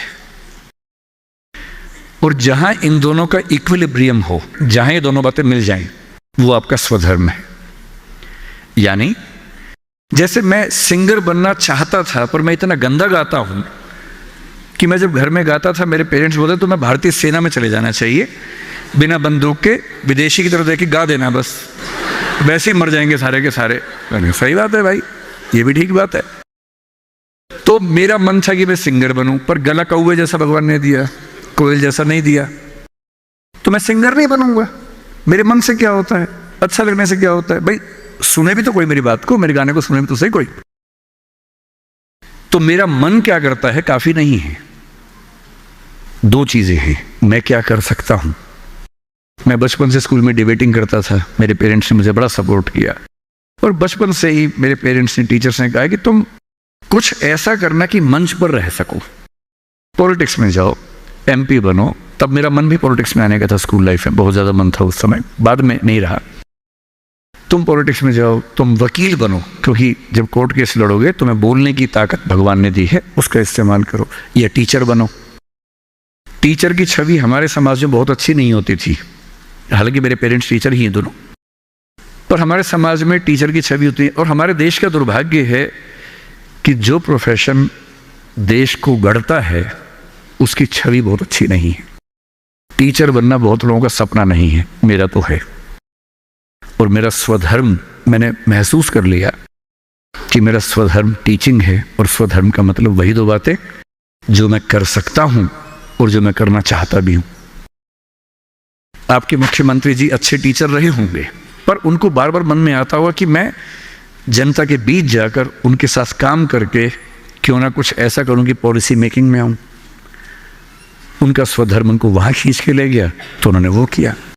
और इस दुनिया में जो भी सफल इंसान आपको देखे, कोई भी सफल व्यक्ति देखे, किसी भी फील्ड का वो, आप हमेशा देखेंगे वो वही व्यक्ति है जो अपने स्वधर्म पे चल रहा है, जिसने वही रास्ता चुना जो उसकी क्षमताओं यानी कि कैपेबिलिटीज और उसके इंटरेस्ट यानी कि उसकी इच्छाओं से मैच करता था। तो आप सबसे मैं कह रहा हूं कि आईएएस या पीसीएस या सरकारी नौकरी की अंधी दौड़ में मत दौड़िए। मैंने बहुत सरकारी नौकरी वालों को देखा है दुखी रहते हुए। सरकारी नौकरी में है, अच्छा वेतन है, तब भी दुखी है, क्योंकि वो नहीं कर पा रहे जो दरअसल करना चाहते थे। सरकारी नौकरी में क्या होता है? सुरक्षा मिलती है, सेफ्टी होती है, सिक्योरिटी होती है, सम्मान मिलता है, समाज के लोग पूछते हैं आपको कि आप सरकारी नौकरी में हैं। गस्टेड ऑफिसर होंगे तो स्टैंप लगा के साइन करने की ताकत आ जाती है। आप जज हैं तो आपकी बात में वजन होता है। आप आईएएस आईपीएस है तो आप पूरा राज्य या देश चला रहे हैं। तो ताकत तो है, अच्छा है, सुरक्षा बहुत ज्यादा है। सबसे पहले ध्यान से सोचिए कि आप अपने जीवन से चाहते क्या है।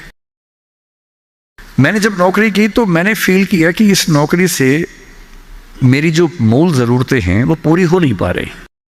क्या जरूरतें हैं? मुझे अच्छा लगता है कि मैं खूब पढ़ूं और मंच पे खूब बोलूं। वहां कहा कि अब मंच पे जा ही नहीं सकते, कोड ऑफ कंडक्ट। मन कह रहे यार, जिस चीज के लिए पैदा हुआ वही नहीं कर पाऊंगा मैं तो। फिर दिन भर फाइलों में काम करना है। अब फाइलों में काम करना अच्छा लगता है कई लोगों को, मुझे नहीं अच्छा लगता, मेरा नहीं है ऐसी रुचि है, तो मैं क्या करूं। मेरा मन करता है कि मैं खूब पढ़ूं, गहरी चीजें पढ़ूं। वहां तो वही पढ़ना है जो सरकार के हिसाब से चीजें आती हैं, उसमें कोई बहुत क्रिएटिव स्कोप नहीं होता है। तो मैं कुछ महीनों में समझ गया कि ये मेरे बस की बात नहीं है। और मैं आपसे एक लिटमस टेस्ट कहता हूं, अपने पेरेंट्स से अकेले में बात करना। देखिए मैं बहुत ज्यादा बोलता हूं, जब आपको लगे ज्यादा हो गया आप इशारा कर देना, मैं चुप हो जाऊंगा वहां पर, है ना। मैं भूल जाता हूं कि मैं कितने घंटे बोल चुका हूं तो आप हिंट कर दीजिएगा। आज घर जाके अपने पेरेंट्स से बात करना और एक बात पूछना उनसे, अकेले में बात करना, सबके सामने नहीं। स्पेशली अगर आपके पापा किसी नौकरी में हैं या मम्मी नौकरी में, जो भी नौकरी में, उनसे पूछना। उनसे कहना कि पापा आप नौकरी में खुश हो, ये बोल के चुप हो जाना। ये मम्मी आप नौकरी करती हो सरकार में या प्राइवेट, जहां भी करती हो, ईमानदारी से बताओ, मेरे सिर पे हाथ रख के बताओ कि आप खुश हो। तो पहले वो 2-4 मिनट गोल मटोल बात करेंगे। हाँ बेटा क्या कह सकते हैं बेटा, हाँ ठीक ही है बेटा, सब बढ़िया चल रहा है बेटा, ऐसी ऐसी बात करेंगे। आप 2 मिनट के बाद फिर उनका हाथ पकड़ के अपने सिर पे रख देना। अब बोलना आपको मेरी कसम में झूठ बोला तो मर जाऊंगी, मर जाऊंगा। झूठ मत बोलना, सच्ची बताओ आप खुश हो। 2-4-5 मिनट के बाद उनके आंसू निकल जाएंगे या आवाज भर आ जाएगी उनकी।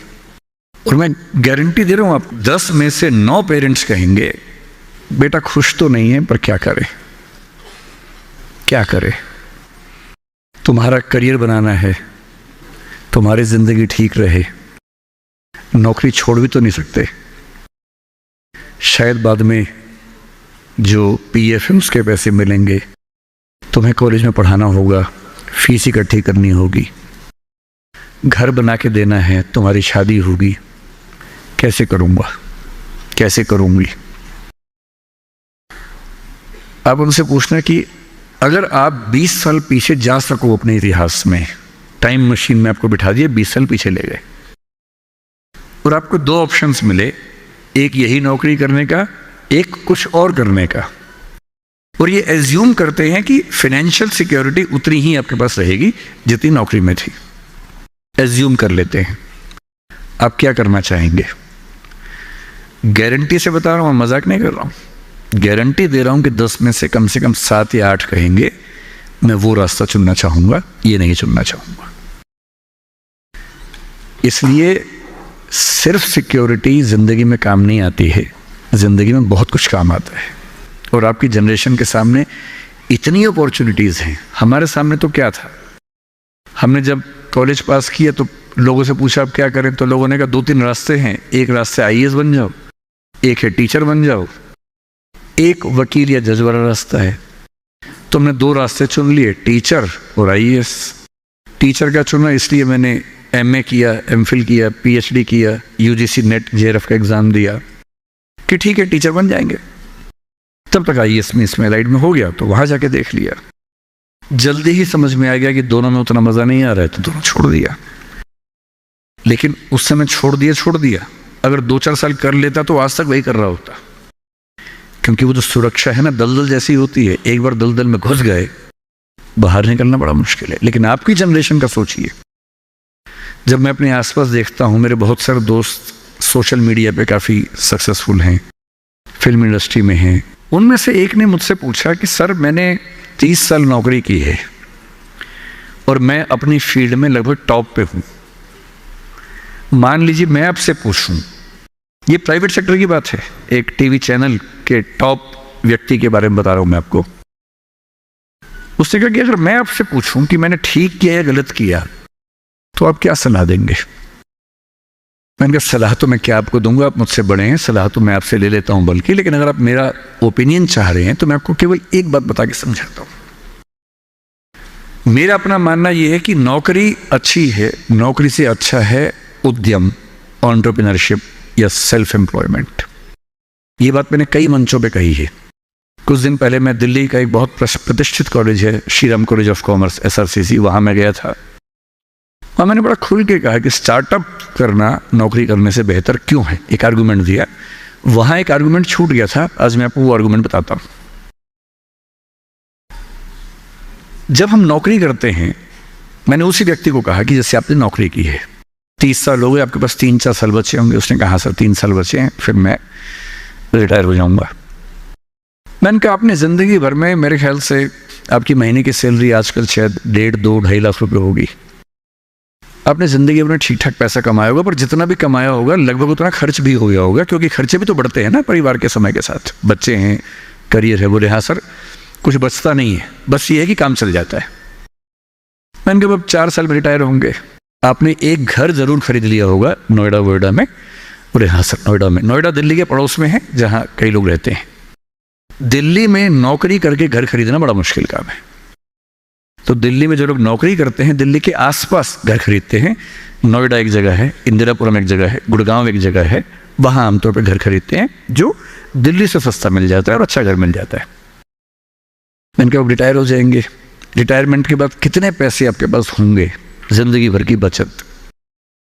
बोले सर मैंने कुछ स्कीम्स में पैसा लगा रखा है, लेकिन मेरे पास 10-15 लाख रुपए कैश होगा, और जो स्कीम्स मैंने इन्वेस्ट किया हुआ है, मैंने सही टाइम पे इन्वेस्ट कर दिया था, तो मुझे महीने का 50-60-70 हज़ार रुपये वहाँ से आता रहेगा, जिससे मेरे खर्चे निकलते रहेंगे, मेरी फैमिली सेफ रहेगी, मेरे हस्बैंड वाइफ हम सेफ रहेंगे। मैंने बढ़िया है। मैंने कहा सिनेरियो नंबर 2 सोच के देखिए ज़रा।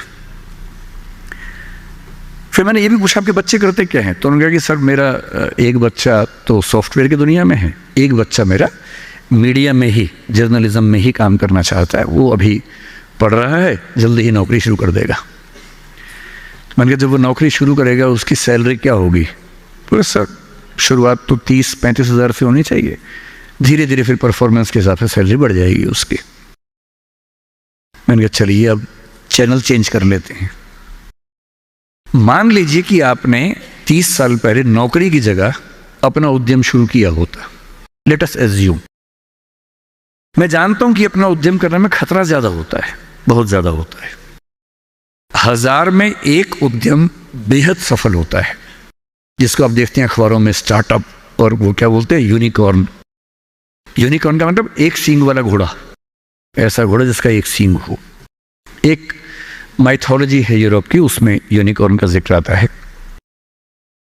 वो तो 1000 में एक होता है यूनिकॉर्न। बाकी लेकिन ये है कि आप रीजनेबल सक्सेस तो आप ला सकते हैं थोड़ी सी मेहनत करके। धीरे धीरे लोग आपको जानने लगते हैं, एक ब्रांडिंग बनने लगती है, और 3 साल का मानते हैं कि ब्रेक इवन का एक जेस्टेशन पीरियड है, कि 3 साल अगर आपने ठीक से काम कर लिया।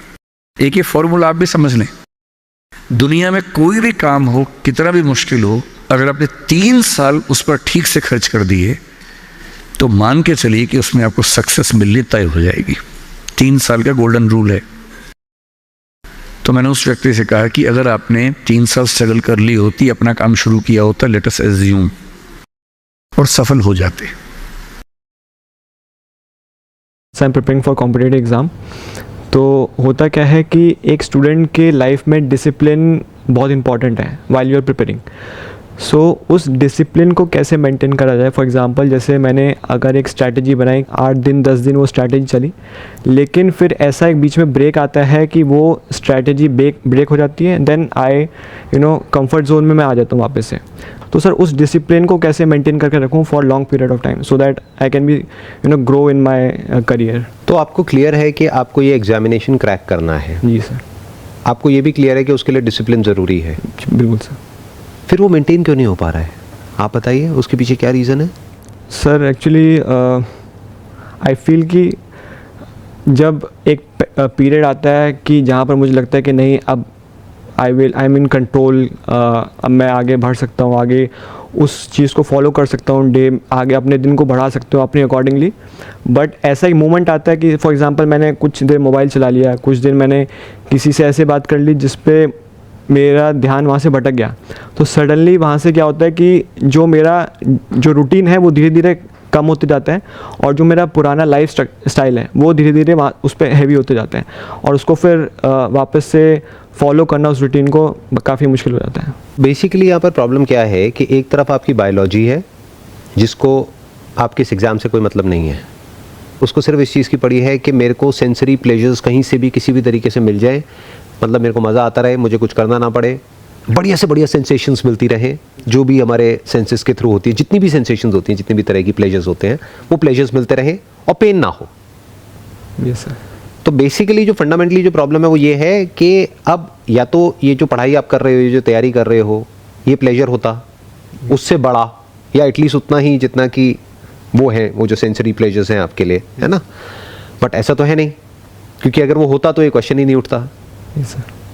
वो आपके लिए पेन है, तभी तो वहाँ पे ध्यान को लगाना पड़ रहा है। यस और ध्यान अपने आप कहीं और लग रहा है। यस। फॉर एग्जाम्पल मैं आपको एक सिंपल एग्जाम्पल देता हूँ। आपके दादाजी या आपके परदादाजी कोई भी आपको एक मैप दे देते हैं अपनी डेथ से पहले कि बेटा ये मैप है, वहाँ जाएगा हमारे उस पुराने घर में, तेरे को वहाँ पे खोदना है, और वहाँ पे नीचे ना कुछ खजाना दबा हुआ है जिसकी वैल्यू आज की डेट में करोड़ों रुपए की है। तो अब उसको खोदने में मानो 10 दिन लगने वाले हैं, और आप किसी और की हेल्प नहीं ले सकते, नहीं तो सबको पता लग जाएगा। तो अकेले आपको खोदना है अगले 10 दिन तक, या ये मान लो अगले 1 महीने तक। वो काम हो जाएगा या नहीं हो पाएगा? सर हो जाएगा। क्यों? क्योंकि आउटकम क्लियर है माइंड में कि 1 महीने बाद गारंटेड है कि मुझे ये मिल जाएगा। यस। अभी जो आप कर रहे हो वहां पे यही सर्टेन नहीं है कि आपका होगा या नहीं होगा। यस। एक रेस है जहां पे आप चाहे जितना मर्जी तेज भाग लो, बट अकेले आपसे कुछ नहीं होता, बाकियों पर भी डिपेंड करता है कि वो कितना तेज भाग रहे हैं। यस। अगर आपसे तेज भागने वाले बैठे हैं तो उनका हो जाएगा, आपका नहीं होगा। प्लस और बहुत सारे फैक्टर्स वहां पे प्ले करते हैं। उस मोमेंट में जिस वक्त आप वो एग्जाम दे रहे हो, तब आपका थॉट प्रोसेस क्या है, आपका माइंडसेट क्या है, यू आर नॉट श्योर कि होगा या नहीं होगा, तो माइंड उस डायरेक्शन में काम ही नहीं कर रहा। माइंड क्या बोलेगा अपने आप को कि मैं इतना एफर्ट करता रहा हूं, पता नहीं होगा भी या नहीं होगा। Exactly sir. जैसे अभी मैंने खजाने वाली बात करी, तो मानो आपके दादाजी ने, परदादाजी ने आपको कोई नक्शा नहीं दिया है, ऐसे ही आपने कहानियां सुन ली हैं कहीं से कि ऐसे खोदते हैं ना हम कहीं जा करके किसी किले में, तो खजाना मिल जाता है, और आप खोदे चले जा रहे हो।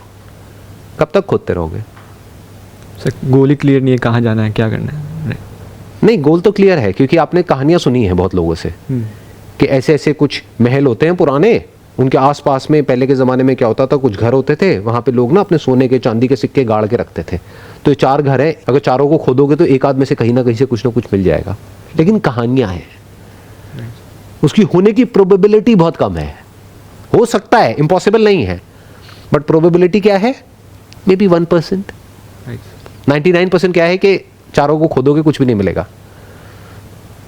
तो अब क्या होगा? दोनों में कुछ फर्क है। जो पहली सिचुएशन मैंने जो पहला एग्जांपल दिया था कि दादाजी ने बताया और आप खोद रहे हो, और अब जब आपको पता ही नहीं है कि वहां से निकलेगा भी कुछ या नहीं निकलेगा, कुछ होगा भी या नहीं होगा 4 महीने बाद, दोनों में एफर्ट में कुछ फर्क है। सर फर्स्ट में आउटकम पता है आपको कि यहीं पर ही मैं खोदूंगा तो मुझे खजाना मिल जाएगा। सेकंड में मेरे को एफर्ट ज़्यादा लगाना पड़ेगा और उसके बाद पता भी नहीं है कि मिलेगा कि नहीं मिलेगा। तो दोनों में फ़र्क है कि वहाँ पर श्योरिटी है आपको कि हाँ यहाँ पर होगा, मेरे को मिलेगा, बट वहाँ पर श्योरिटी कम है, या फिर 1% जो आपने कहा वो कम है या बहुत कम है? बहुत कम है सर। कम में और बहुत कम में बड़ा फर्क होता है। Yes, sir. कम मतलब क्या? 50-50 है। Yes sir. बट बहुत कम मतलब क्या? 1% सक्सेस, 99% फेलियर। क्या ऐसे ही नहीं है आपके जो भी कॉम्पिटिटिव एग्जाम्स हैं उन सब में? सक्सेस की पॉसिबिलिटी क्या है? Sir 1 out of 1000, 2000, 10,000। Even worse than what I was talking about. Yes मैं तो कह रहा हूँ 1 out of 100। What you are saying is 1 out of 1000। Yes sir. Problem की जड़ मिल रही है आपको, पकड़ में आ रही है। प्रॉब्लम ये नहीं है कि आप एफर्ट नहीं कर सकते हो फिजिकली या मेंटली। प्रॉब्लम ये भी नहीं है कि जो आपको प्लेजर्स मिलते हैं उससे आप अपना ध्यान हटा सकते हो, क्योंकि कुछ और इंटरेस्टिंग आपको नजर आता है तो वहां से ध्यान हट जाता है। जैसे मैंने वो एग्जांपल दिया ना, 1 महीने तक खजाना खोदोगे अपने दादाजी के कहने पे, Yes, sir. तो उस वक्त क्या ये सब ध्यान आएगा कि मोबाइल पे कुछ देख लूं? माइंड में गोल बिल्कुल क्लियर होगा कि मैं एक खजाना खोदने का काम कर रहा हूँ, 1 महीने बाद यहाँ से कुछ निकलने वाला है। सर बट डेली का आउटकम हम कैसे सेट करें? फॉर एग्जांपल मैं स्टार्ट कर रहा हूँ, मुझे नहीं पता कि लेट्स से रात में क्या आउटकम निकल के आएगा। ये तो लॉन्ग टर्म की बात होगी फॉर एग्जांपल कॉम्पिटिटिव एग्जाम में। बट डेली बेसिस पे जैसे कुछ स्टूडेंट्स बात कर रहे हैं कि मैं डेली बेसिस पे गोल बनाता हूँ, और देन वो पता नहीं चलता कि 6 महीने बाद आप किस लेवल पे पहुँच जाते हो, और आपको एक एंड ऑफ लाइट, टनल के बाहर जो लाइट है वो दिखने लग जाते हैं कि हाँ मैं कर सकता हूँ क्रैक। बट वो उन्होंने बोला कि डेली बेसिस पे आपको चलना पड़ेगा, डेली बेसिस पे आपको एफर्ट डालने पड़ेंगे। तो वहाँ पर आउटकम स्टिल थोड़ा क्लियर होता है कि हाँ मैं अगर ऐसे ऐसे चलूँगा तो शायद। कोई भी ये नहीं बता सकता कि आप कितना काम करोगे और उसके बेसिस पे आपका क्रैक होगा या नहीं होगा। क्यों? क्योंकि हर एक के लिए काम की डेफिनेशन अलग अलग है। आप हो सकता है दिन में 4 घंटे काम करोगे और कोई सीनियर है जिसका क्रैक हो गया है, उसने आकर के आपको सलाह दे दी कि भाई इस तरह से अगर आप डिसिप्लिन को आप फॉलो करोगे, डेली दिन में 4 घंटे करोगे या 6 घंटे करोगे और ये नहीं करोगे तो आपका हो जाएगा। वो किस बेस पे बोल रहा है? आपके बेस पे, अपने बेस पे, अपने एक्सपीरियंस के बेस पे। बट क्या आप और वो सेम हो बॉडी वाइज और साइकोलॉजी वाइज? आपकी जो साइकोलॉजी है, आपकी जो बॉडी है वो सेम है या अलग अलग है? बिल्कुल अलग अलग है सर। तो फिर ये फॉर्मूला कहां से आया? अब मैं आपको डिमोटिवेट नहीं कर रहा हूं, मैं आपसे सिर्फ क्वेश्चनिंग कर रहा हूं। कुछ लोग जो इंटेलिजेंट नहीं है ना, वो इन बातों को ये समझेंगे कि मैं डिमोटिवेट कर रहा हूं। मोटिवेशन का मतलब वो क्या समझते हैं कि कहीं भी रेस हो रही है वहां पे जाकर के बोलते रहो अरे बहुत बढ़िया हो जाएगा, तेरा हो जाएगा, never give up, go on go on go on. ये नहीं है मोटिवेशन। मैं क्या कर रहा हूं, मैं आपसे एक्चुअल में समझने की कोशिश कर रहा हूं कि प्रॉब्लम क्या है, उसकी जड़ क्या है और उसका सोल्यूशन क्या है। सो जो प्रोडक्टिविटी की डेफिनेशन है वो सबके लिए अलग अलग है। ऐसे ऐसे लोग हैं जिनका पास में क्रैक हुआ है। मेरी बात को वेरीफाई करना हो तो उन लोगों से जाकर के बात कर लो जिनका क्रैक हुआ है, 10 अलग अलग लोगों से। 10 का प्लान सेम नहीं मिलेगा। कोई होगा जो कहेगा कि मैंने दिन में 2-3 घंटा काम किया, बाकी टाइम रिलैक्स किया। कोई होगा जो कहेगा मैंने तो दिन में 12-12 घंटे काम किया। उसका भी हो गया, उसका भी हो गया। अब आपके लिए दोनों में से सही कौन सी है? ऐसे समझना होता है कि 10 अलग अलग लोग अपनी अलग अलग स्ट्रैटेजीज बताएंगे। अगर आप ध्यान से समझोगे कि उसने क्या किया, कैसे किया। उन 10 में से किसी की गर्लफ्रेंड होगी, किसी की नहीं होगी। तो जिसकी नहीं होगी वो कहेगा कि मैं इन चक्रों में नहीं पड़ा, इस वजह से मेरा हो गया। Yes exactly. जिसकी होगी वो कहेगा कि उसने ही मुझे हेल्प किया। किसी का ब्रेकअप हो गया होगा तो वो कहेगा कि मेरा ब्रेकअप हो गया, इस वजह से मेरा नहीं हुआ। कोई दूसरा मिलेगा जो कहेगा मेरा ब्रेकअप हो गया, इसी वजह से मेरा हो गया, क्योंकि मैंने अपना सारा गुस्सा वहां निकाल दिया। तो कोई फॉर्मूला तो है ही नहीं। आप मेरे से भी क्या चाहते हो? फॉर्मूला। जिससे भी आप बात करते हो आप क्या चाहते हो? फॉर्मूला। बट आपका कैसे क्रैक होगा, कैसे नहीं होगा, उसके लिए सबसे पहला स्टेप क्या होगा? पहले आपकी पर्सनैलिटी को समझना, आपकी साइकोलॉजी को समझना, आपके बैकग्राउंड को समझना। कुछ ऐसा हो सकता है कि जो भी आप तैयारी कर रहे हो इसको क्रैक करने के लिए, वो इंटरेस्टिंग हो जाए, उसमें मज़ा आने लग जाए। Sir I have tried many times actually. जो मैंने ये फॉलो करा था 10-15 दिन का, कि 15-20 डेज़ में पढ़ता हूँ, फिर देन ब्रेक हो जाता है। देन नेक्स्ट टाइम जब मैं प्लानिंग करता हूँ तो मेरा बेसिकली ये होता है कि जो पुरानी प्लानिंग है उससे थोड़ा सा डिफरेंट हो, बिकॉज अब फिर से उसी जोन में जाएंगे तो कहीं ना कहीं आपका जो माइंड कहेगा कि नहीं, आप 7 से 11 मैथ्स पढ़ते हो तो अब 7 से 11 थोड़ा कोई अदर सब्जेक्ट पढ़ो। इसमें मेन सब्जेक्ट्स कौन से हैं जिस पे आपको सबसे ज़्यादा ध्यान देना है? Basically mathematics. तो बेसिकली इसमें आप कह रहे हो कि जो एग्जामिनेशन आपको क्रैक करना है इसमें मैथमेटिक्स का बहुत बड़ा रोल है, सबसे बड़ा रोल उसी का है। जी सर। तो अब आपको क्या चाहिए कि किसी तरीके से उस सब्जेक्ट में आपको मज़ा आने लग जाए, उस सब्जेक्ट में इंटरेस्ट आ जाए, उससे ज़्यादा जितना कि आपको मोबाइल पे टाइम पास करने में आता है, तो काम हो गया ना। Yes sir. ये है प्रॉब्लम की जड़। तो अब वो कैसे होगा, मैथमेटिक्स में इंटरेस्ट कैसे आएगा? जो भी मैथमेटिशियंस पास्ट में हुए हैं उनके बारे में पढ़ो ना, तो आपको पता लगेगा कि लोग कहाँ कहाँ तक गए हैं, किस किस लेवल तक गए हैं, उनकी बायोग्राफीज पढ़ो। कहानी तो है। यस। अगर कोई ऐसी कहानी आपके दिमाग में बैठ जाए जो कि आपके माइंड में कोई आइडल बन जाए कि मुझे भी इसी लेवल का मैथमेटिशियन बनना है, तो मान लेते हैं आप उस लेवल का नहीं बनोगे, बट एटलीस्ट इस लेवल का तो बन जाओगे कि वो एंट्रेंस क्रैक हो जाएगा, आपका काम हो जाएगा। Yes. You must fall in love with mathematics. That is the solution of this problem, not discipline. Because if you are in love with mathematics and even if the outcome is not clear, you are enjoying what you are doing. Exactly. तो आपके 1-2 साल waste नहीं हुए, और कुछ नहीं तो 2 साल बाद आप एक बेटर मैथमेटिशियन बन गए जो थे 2 साल पहले। क्रैक नहीं भी हुआ तो नहीं भी हुआ तो कुछ मिल गया ना, आउटकम तो क्लियर हो गया। यस। तो अब इससे क्या हुआ, तीनों प्रॉब्लम सॉल्व हो गई। आपकी 3 प्रॉब्लम्स थी। एक थी कि जो काम आप कर रहे हो उसमें मज़ा नहीं है, तो मज़ा कैसे आएगा, मैंने आपको बताया। ऐसी कहानियाँ पढ़ो जिसको पढ़ करके, जिसके बारे में सुन करके वो इतनी इंस्पिरेशनल हो, उसमें कुछ ऐसा हो कि वो आपको अंदर से भगाए। उससे क्या हुआ, आपको अब वो करने में मज़ा आने लग गया। दूसरा, आउटकम को क्लियरली डिफाइन करो माइंड में। आउटकम मस्ट नॉट बी कि मेरा ये होना चाहिए, क्योंकि वो होना है ना होना आपके हाथ में नहीं है। तो आप क्या बोलो, हो गया तो बहुत बढ़िया है, मुझे ये करने में मज़ा आ रहा है। क्या करने में, मैथमेटिक्स सीखने में। और मैं ये करता रहूँगा अगले 1-2 साल तक। तो क्या बनूंगा मैं, या तो मैं एक बहुत अच्छा मैथमेटिशियन बन जाऊंगा, या मुझे जॉब मिल जाएगी। अब मेरे को जॉब तो मिल गई, साथ ही साथ मैं एक तगड़ा मैथमेटिशियन भी बन गया। राइट। तो आउटकम भी क्लियर हो गया, प्रोसेस में मज़ा आने लग गया, जर्नी में मज़ा आने लग गया। अगर ये 2 चीज़ें एक्चुअल में आप कर लेते हो, जैसे मैं बता रहा हूँ, लिख करके पेपर पे अपने माइंड में, आउटकम को भी क्लियर कर लेते हो, प्रॉपर्ली डिफाइन कर लेते हो कि ये मेरा गोल है अगले 2 साल बाद, आइदर अ ग्रेट मैथमेटिशियन और a public sector employee. I am okay with both the options. और 2 साल तक की जर्नी में मैं अपने ऊपर काम करूंगा और अपनी स्किल को बेटर करता चला जाऊंगा, अपनी नॉलेज को और बेटर करता चला जाऊंगा। सिर्फ वही नहीं सीखूंगा जो सिलेबस में, इसके अलावा भी सीखूंगा।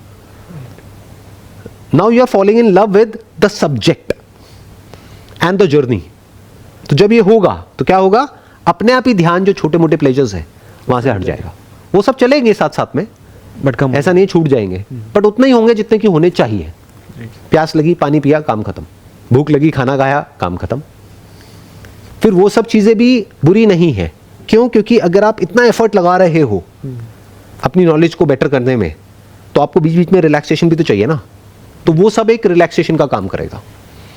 फॉर एग्जाम्पल, आपने बहुत काम किया, बहुत पढ़ाई करी, ये करा वो करा। डिसिप्लिन का मतलब ये नहीं होता कि गधों की तरह बस लगे रहो। उसका मतलब क्या है कि आपने 2, 4, 5 घंटे में आपने क्या अचीव किया है। राइट। तो आपको ये समझ आया कि अच्छा, मैं यहाँ था 3 घंटे पहले, अब मैं यहाँ आ गया हूँ। अब मेरी जो ब्रेन है, मेरी जो बॉडी है, वो रिलैक्सेशन मांग रही है। Let me go out and watch a movie. तो अपने आप को रिवॉर्ड दिया आपने तब जब एक्चुअल में कुछ अचीव किया। This is actual discipline. क्योंकि अगर इस तरीके से आप आगे बढ़ते हो ना लाइफ में, तो लाइफ में भी बहुत आगे जाओगे। नहीं तो होगा क्या, जैसे सब आगे बढ़ते हैं उस तरीके से अगर आप कहीं पहुंच भी गए, अगर आपको कोई जॉब मिल भी गई, तब भी उसके बाद कुछ चेंज नहीं होने वाला है लाइफ में, बल्कि लाइफ और बुरी हो जाएगी। क्यों? क्योंकि अभी तो फिर भी एक गोल है उसके बाद तो कोई गोल ही नहीं बचा। मैं क्या कह रहा हूं, या तो जो काम कर रहे हो वही करते रहो, बट पैशन के साथ करो, या इस काम को छोड़ो, कोई ऐसा काम करो जिसमें आपका पैशन हो। इन दोनों के अलावा अगर आप कोई तीसरा रास्ता पकड़ रहे हो, that is not worth it. तीसरे रास्ते में क्या है कि ऐसा काम कर रहे हैं जो करना पसंद नहीं है, लेकिन जो मिलेगा वो बड़ा पसंद है। तो अगर वो मिल गया तब भी फंस गए, नहीं मिला तब भी फंस गए। मिल गया तो प्लेजर्स में इंडल्ज हो जाओगे, और नहीं मिला तो रोते ही रहोगे, मैं फेल हो गया, मैं फेल हो गया। घर वाले भी सुनाते रहेंगे ज़िंदगी भर, खुद भी अपने आप को सुनाते रहोगे, एज अ लूज़र अपने आप को देखोगे। तो जिस रास्ते की मैं बात कर रहा हूँ उसमें आपका फ़ायदा ही फ़ायदा है, नुकसान है ही नहीं। Now I hope you got the answer. Right, yes. अब क्लियर कट आंसर मिल गया, Yes. है ना? क्योंकि मैं आपको ये नहीं बता रहा कि आप क्या करो क्या ना करो और कैसे करो और कैसे ना करो, वो आपका डिपार्टमेंट है। मैं सिर्फ आपको ये बता रहा हूँ कि एग्जैक्टली डीपली अगर आप प्रॉब्लम को समझोगे तो ये प्रॉब्लम है और ये उसका सोल्यूशन है। अब उसको कैसे निकालना है या वो करना है कुछ और करना है, ये सब कॉल आपकी है, वो आपका डिपार्टमेंट है, मेरा नहीं है। तो जो भी लोग देख रहे हैं, आई एम श्योर अगर वो भी डीपली समझ पाए हैं कि मैं क्या बोल रहा हूँ, किस लेवल से बोल रहा हूँ, और आप भी अगर समझ पाए हो, तो आई एम श्योर कि अब आप बहुत क्लियरली चीज़ों को देख सकते हो और बड़ी आसानी से सॉल्यूशंस निकाल सकते हो अपनी प्रॉब्लम्स के। Wish you all the best. Thank you sir, thank you so much. May God bless you. कभी तुमने गौर किया है कि जब तुम कुछ याद करने की कोशिश करते हो तो वही बात सबसे ज़्यादा भूल जाती है। जितना तुम जोर लगाते हो उतना ही मन और उलझता जाता है, क्योंकि मन को जोर से नहीं जीता जा सकता, मन को समझना पड़ता है। हमने मन को मशीन बना लिया है, सोचा कि उसमें चीज़ें डाल दो और वो याद रखेगा, पर मन कोई रिकॉर्डर नहीं है। यह एक जीवित चेतना है। यह तब तक साफ नहीं दिखता जब तक भीतर की हलचल थमी न हो। लोग कहते हैं हमारा मन कमज़ोर है, बातें याद नहीं रहती, पर कमज़ोरी मन की नहीं, ध्यान की है। जिसका ध्यान बिखरा है उसका मन बोझिल हो जाता है। वह सुनता है पर आधा, देखता है पर ध्यान कहीं और होता है, और फिर जब भूलता है तो समझता है कि दिमागदोशी है। भूलने का असली कारण यह नहीं कि तुम याद नहीं रख सकते, बल्कि यह कि तुम उस क्षण में उपस्थित नहीं थे। जहां ध्यान नहीं वहां स्मरण नहीं। जब तुम किसी को पूरे मन से सुनते हो तो शब्द नहीं बसते, अनुभव बसता है, और अनुभव कभी नहीं मिटता, वह तुम्हारे भीतर जीवित रहता है। यही असली स्मरण है। ध्यान का मतलब यही है, हर क्षण को जीना बिना बटे हुए, न कल की चिंता न कल का विचार, बस इस क्षण में होना। तुम जितना इस क्षण में उतरोगे तुम्हारा मन उतना ही पारदर्शी होगा, और पारदर्शी मन में कुछ भी दबता नहीं, सब साफ दिखता है। जब तुम ध्यान में बैठते हो धीरे धीरे विचारों की लहरें शांत होती हैं। पहले हल्की हलचल रहती है, फिर बीच बीच में खालीपन आता है, और फिर एक क्षण आता है जब कुछ नहीं बचता, बस मौन रह जाता है। उस मौन में एक अजीब स्पष्टता होती है, वही ध्यान की रोशनी है। वहीं से जीवन का सच्चा ज्ञान फूटता है। याद रखना, बुद्धि किसी किताब से नहीं आती, वह भीतर के मौन से आती है, और जब भीतर मौन है तो स्मरण स्वाभाविक होता है। व्यंत्र है मौन से। जो बात उस मौन में उतरती है वह कभी खोती नहीं। तुम्हारे भीतर एक जगह है, बहुत गहरी, बहुत शांत, वहीं सब कुछ सुरक्षित है। वहीं तुम्हारे सारे अनुभव, सारी सीख, सब कुछ रखा है, पर तुम सतह पर इतने व्यस्त हो कि उस गहराई तक कभी नहीं उतरते। ध्यान उसी रास्ते का नाम है, धीरे धीरे सतह से भीतर उतरना, जहां आवाजें कम हैं, जहां विचार थमते, जहां बस अस्तित्व रह जाता है। और जब तुम उस जगह पहुंचते हो तो फिर किसी बात को याद करने की कोशिश नहीं करनी पड़ती, क्योंकि सब वही है। सिर्फ तुम्हारा ध्यान चाहिए उसे देखने के लिए। जब तुम सजग हो तो जो भी देखो, सुनो, महसूस करो, वह भीतर अंकित हो जाता है। तुम्हें याद करने की जरूरत नहीं, मरण तब स्वाभाविक हो जाता है। लोग कहते हैं ध्यान से मेमोरी बढ़ती है, पर ध्यान से मेमोरी नहीं, जीवन की गहराई बढ़ती है। और जब जीवन गहरा होता है तो याद रखना या भूलना अर्थहीन हो जाता है। तुम बस जानते हो क्योंकि तुम हर चीज में जीते हो। ध्यान का अर्थ ये नहीं कि तुम किसी चीज को पकड़ो। ध्यान का अर्थ ये है कि जो भी है उसे बस होने दो। कभी बैठो और कुछ मत करो, सिर्फ सांस को देखो, आ रही है, जा रही है, मन बीच में आएगा, कहानी लाएगा, चिंता लाएगा, सवाल लाएगा, उसे मत रोकना। बस देखो वो खुद चला जाएगा। धीरे धीरे तुम देखोगे कि देखने वाला अलग है और जो देखा जा रहा है वो अलग। वो अंतर ही ध्यान है और उसी अंतर में शांति है, उसी शांति में बुद्धि खिलती है। फिर मन कोई समस्या नहीं रह जाता, वह तुम्हारा साथी बन जाता है। वह साफ काम करता है, सटीक काम करता है। तुम उसे दबाते नहीं, बस उसे दिशा देते हो। और जब मन दिशा में चलता है तो वह स्वयं अनुशासित हो जाता है। तुम्हारा मन तब तेज नहीं, सजग हो जाता है। और सजग मन से जो भी कार्य होता है वह संपूर्ण होता है। तुम किसी बात को 2 बार नहीं दोहराते, क्योंकि पहली बार ही वह पूरे अस्तित्व से जी ली जाती है। लोग पूछते हैं ध्यान से क्या लाभ होता है? लाभ यह है कि तुम साफ देखने लगते हो, अस्पष्टता मिट जाती है, विचार अपनी जगह पर रहते हैं पर तुम उनसे परे खड़े रहते हो। तुम जानते हो कि वे आ रहे हैं, जा रहे हैं, पर तुम स्थिर हो। इस स्थिरता में एक अद्भुत शक्ति है। जो देखती है वही सीखती है, वह कभी भूलती नहीं। ध्यान का अर्थ ये नहीं कि तुम दिमाग से भागो, ध्यान का अर्थ ये है कि तुम दिमाग से परे जाओ।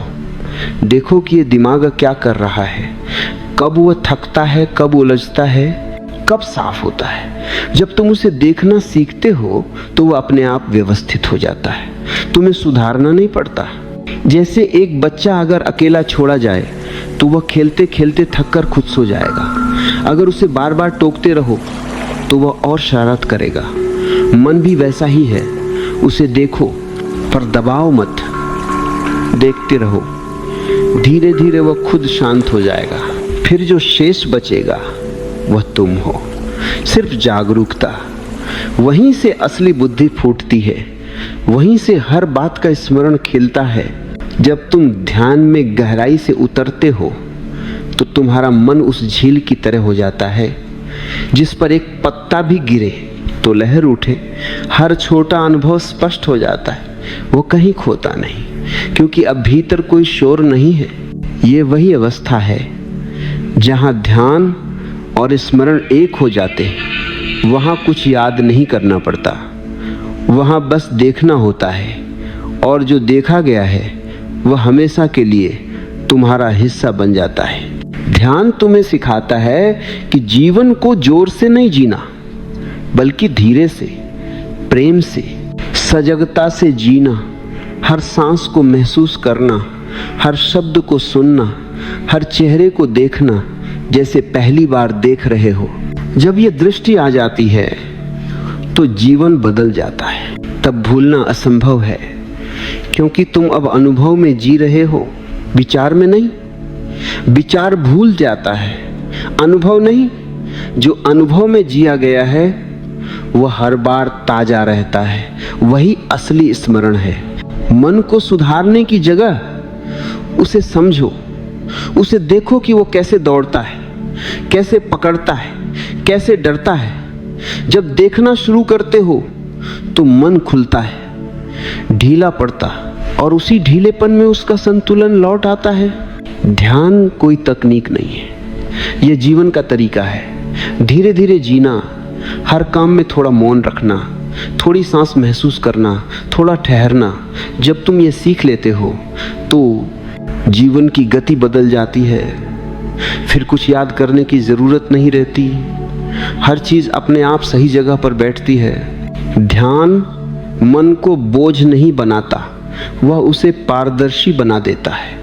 फिर वही मन तुम्हारा सबसे अच्छा मित्र बनता है। वह तेज नहीं पर सटीक होता है, वह ज्यादा नहीं पर गहराई से समझता है। जीवन का उद्देश्य तेज होना नहीं, स्पष्ट होना है। ध्यान यही देता है, स्पष्टता। जहाँ स्पष्टता है वहाँ सहज स्मरण है, जहाँ सहज स्मरण है वहाँ कोई संघर्ष नहीं। और जब कोई संघर्ष नहीं बचता तो भीतर एक गहरी शांति उतरती है। वह शांति ही असली बुद्धि है, वह शांति ही सच्चा ज्ञान है।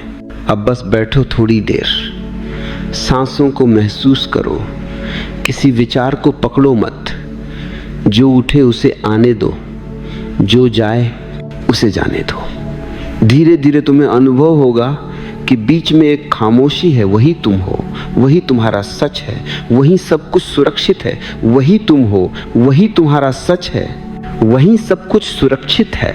जो भी तुमने जाना, जो भी जिया, जो भी छुआ, वह सब उसी गहराई में रखा है।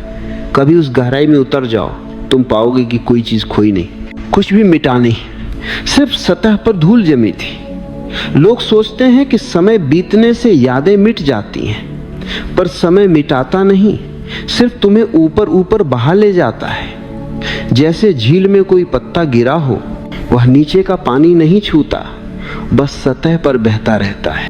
क्या कभी आपने ध्यान दिया है, जब आप किताब खोलकर बैठते हैं, आपका मन वहीं नहीं रहता, मन उड़ने लगता है। कभी मोबाइल की घंटी, कभी सोशल मीडिया, कभी सपनों की दुनिया। और आप सोचते हैं अभी तो समय है, बाद में पढ़ूंगा, लेकिन वो बाद में कभी नहीं आता। ये सिर्फ आपकी कहानी नहीं है, लगभग हर युवक यही महसूस करता है।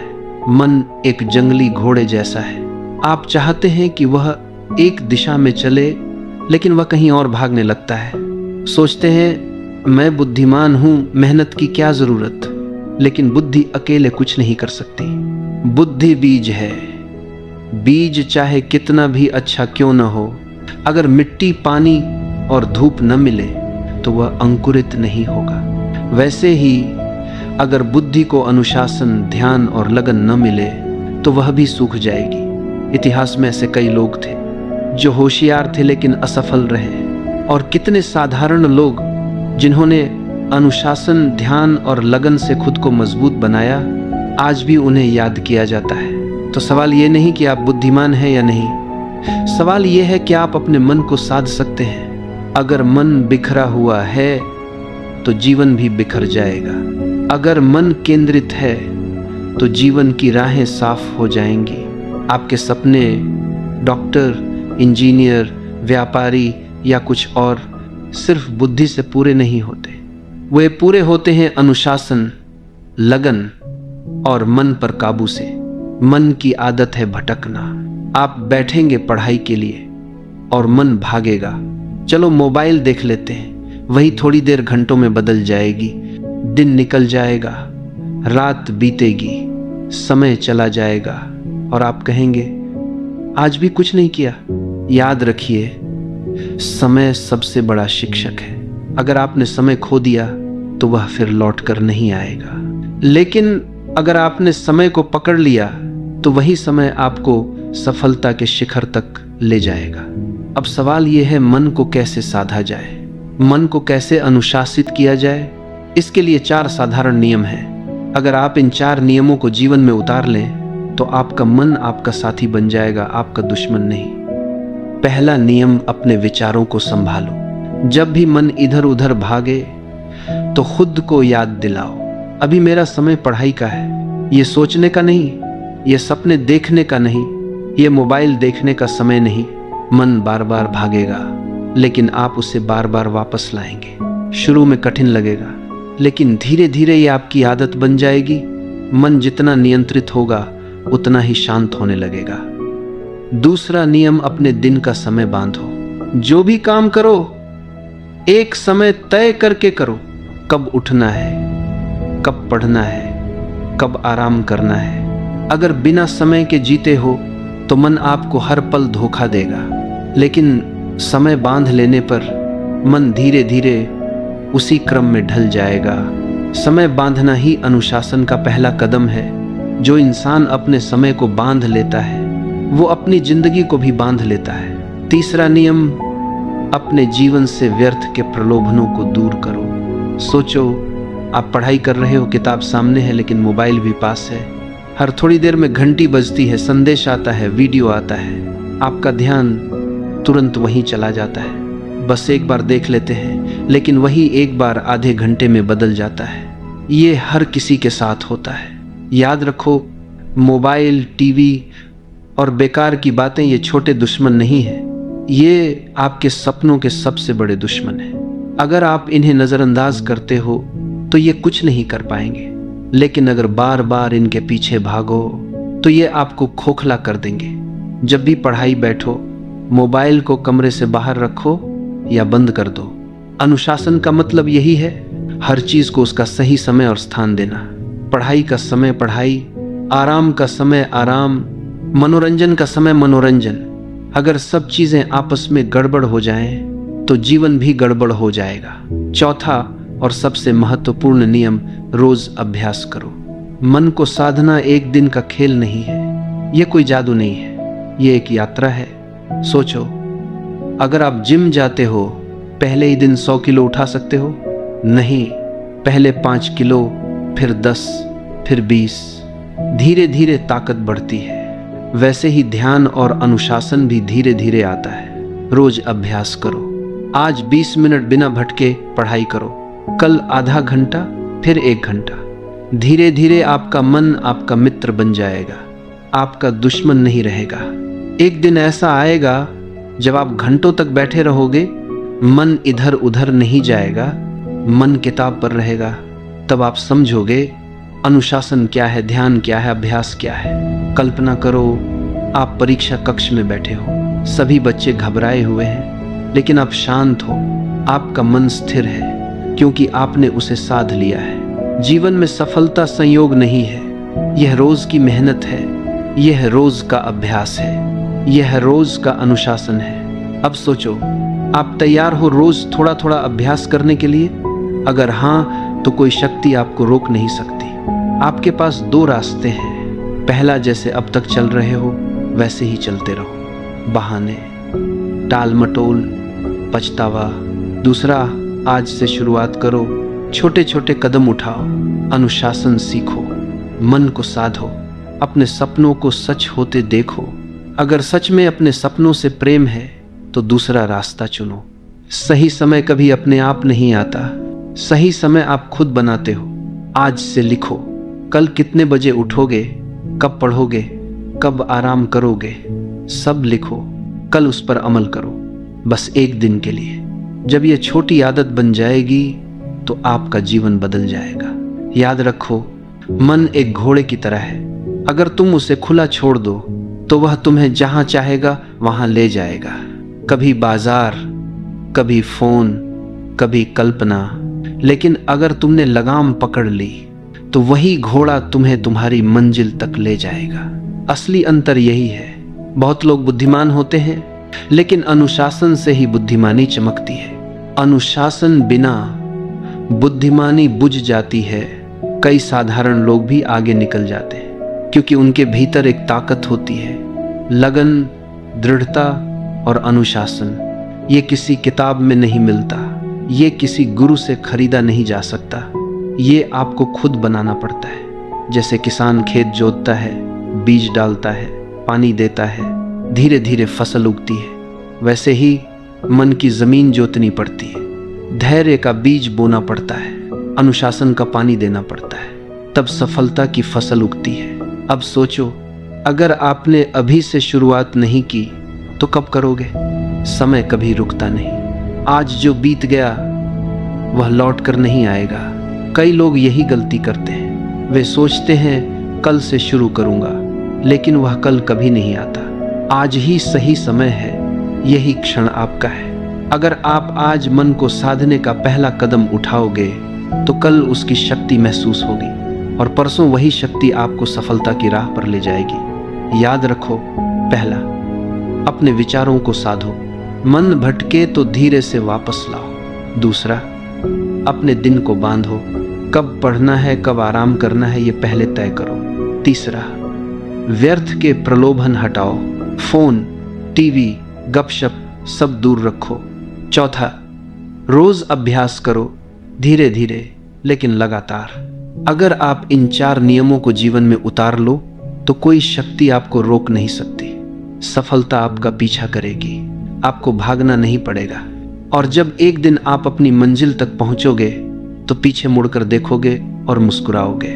तुम्हें याद आएगा कभी मन बेकाबू था, कभी बहानों के पीछे भागते थे, लेकिन आज आप बदल गए हो, आज आप साधे हुए हो, आज आप विजयी हो।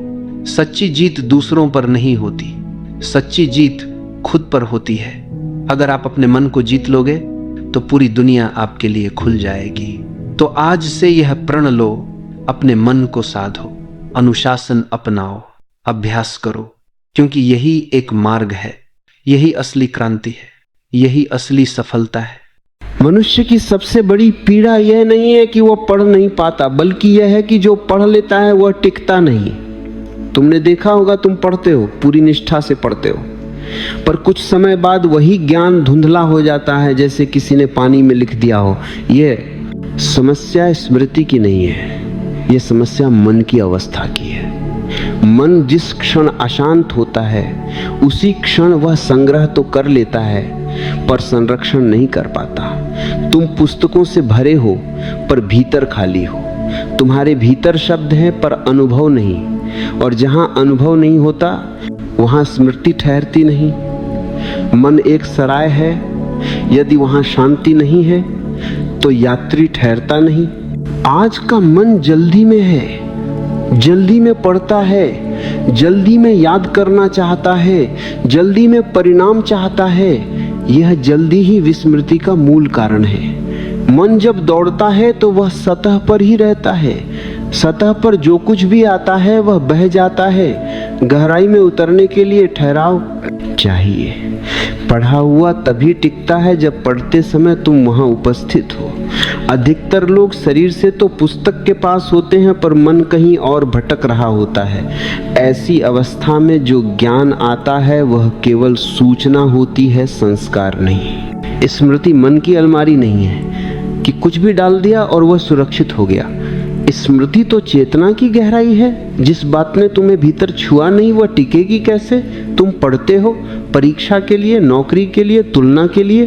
तुम पढ़ते नहीं हो, तुम केवल जमा करते हो। और जो कुछ केवल संग्रह के लिए किया जाता है वह बोझ बन जाता है, बोझ स्मृति को दबाता है। इसलिए अधिक पढ़े हुए लोग भी भीतर से खाली अनुभव करते हैं। प्राचीन काल में स्मृति को अलग दृष्टि से देखा गया था। तब स्मृति को मन का काम नहीं माना जाता था, उसे प्राण की लय से जोड़ा गया था। जब प्राण असंतुलित होते हैं तो स्मृति भी बिखर जाती है। आज का मन श्वास से कटा हुआ है। तुम श्वास लेते हो पर जब बिखर जाती है स्मृति बसले की आज का मन आनते नहीं। जहां श्वास अनजानी है वहां मन बिखरा हुआ है और बिखरे मन में ज्ञान ठहर नहीं सकता। पढ़ते समय यदि श्वास तेज है, आसमान है, तो समझ लेना कि स्मृति नहीं बनेगी। प्राचीन योगियों ने कहा था पहले श्वास को स्थिर करो फिर शब्द अपने आप गहरे उतरेंगे। पढ़ने से पहले कुछ क्षण शांत बैठना, आंखें बंद करना, श्वास को देखना, यह कोई धार्मिक क्रिया नहीं है, यह स्मृति का विज्ञान है। मन स्मृति को 3 स्तरों पर ग्रहण करता है। पहला है सुनना या पढ़ना, दूसरा है भीतर उतरना, तीसरा है मौन में घुल जाना। आज मन पहले स्तर पर ही अटका रहता है। तुम पढ़ते हो और तुरंत अगला पृष्ठ पलट देते हो। मन को रस नहीं मिलता। जहां रस नहीं वहां जड़ता आती है और जड़ता में स्मृति मर जाती है। याद रखो, स्मृति को बलपूर्वक नहीं पकड़ा जाता। जिसे पकड़ना पड़े वह फिसल जाता है। स्मृति तो प्रेम से आती है। जिस विषय से प्रेम है वही जीवन भर रहता है। जिसे डर से पढ़ा गया है वह परीक्षा के साथ चला जाता है। इसलिए पहला सूत्र यह है, पढ़ने से पहले मन को हल्का करो। पढ़ने को साधना बनाओ, प्रतियोगिता नहीं। यह समस्या केवल विद्यार्थियों की नहीं है, यह पूरे समाज की है। मनुष्य स्मृति खो रहा है क्योंकि वो वर्तमान में नहीं है। जो वर्तमान में नहीं रहता वो अतीत को कैसे संभालेगा? जो अभी नहीं जीता वो कल को कैसे याद रखेगा? इसलिए स्मृति का पहला द्वार है जागरूकता। अगले भाग में मैं तुम्हें बताऊंगा कि प्राचीन योग और ध्यान के माध्यम से मन को कैसे स्थिर किया जाए ताकि पढ़ा हुआ जीवन भर तुम्हारे साथ रहे। मन को लोग एक यंत्र समझ लेते हैं, जबकि मन एक तरंग है। तरंग का स्वभाव है आना जाना। जो टिकता है वो तरंग नहीं होता। इसलिए जब तुम चाहते हो कि पढ़ा हुआ टिके तो तुम्हें तरंग के नीचे जाना होगा। तरंग के नीचे मौन है।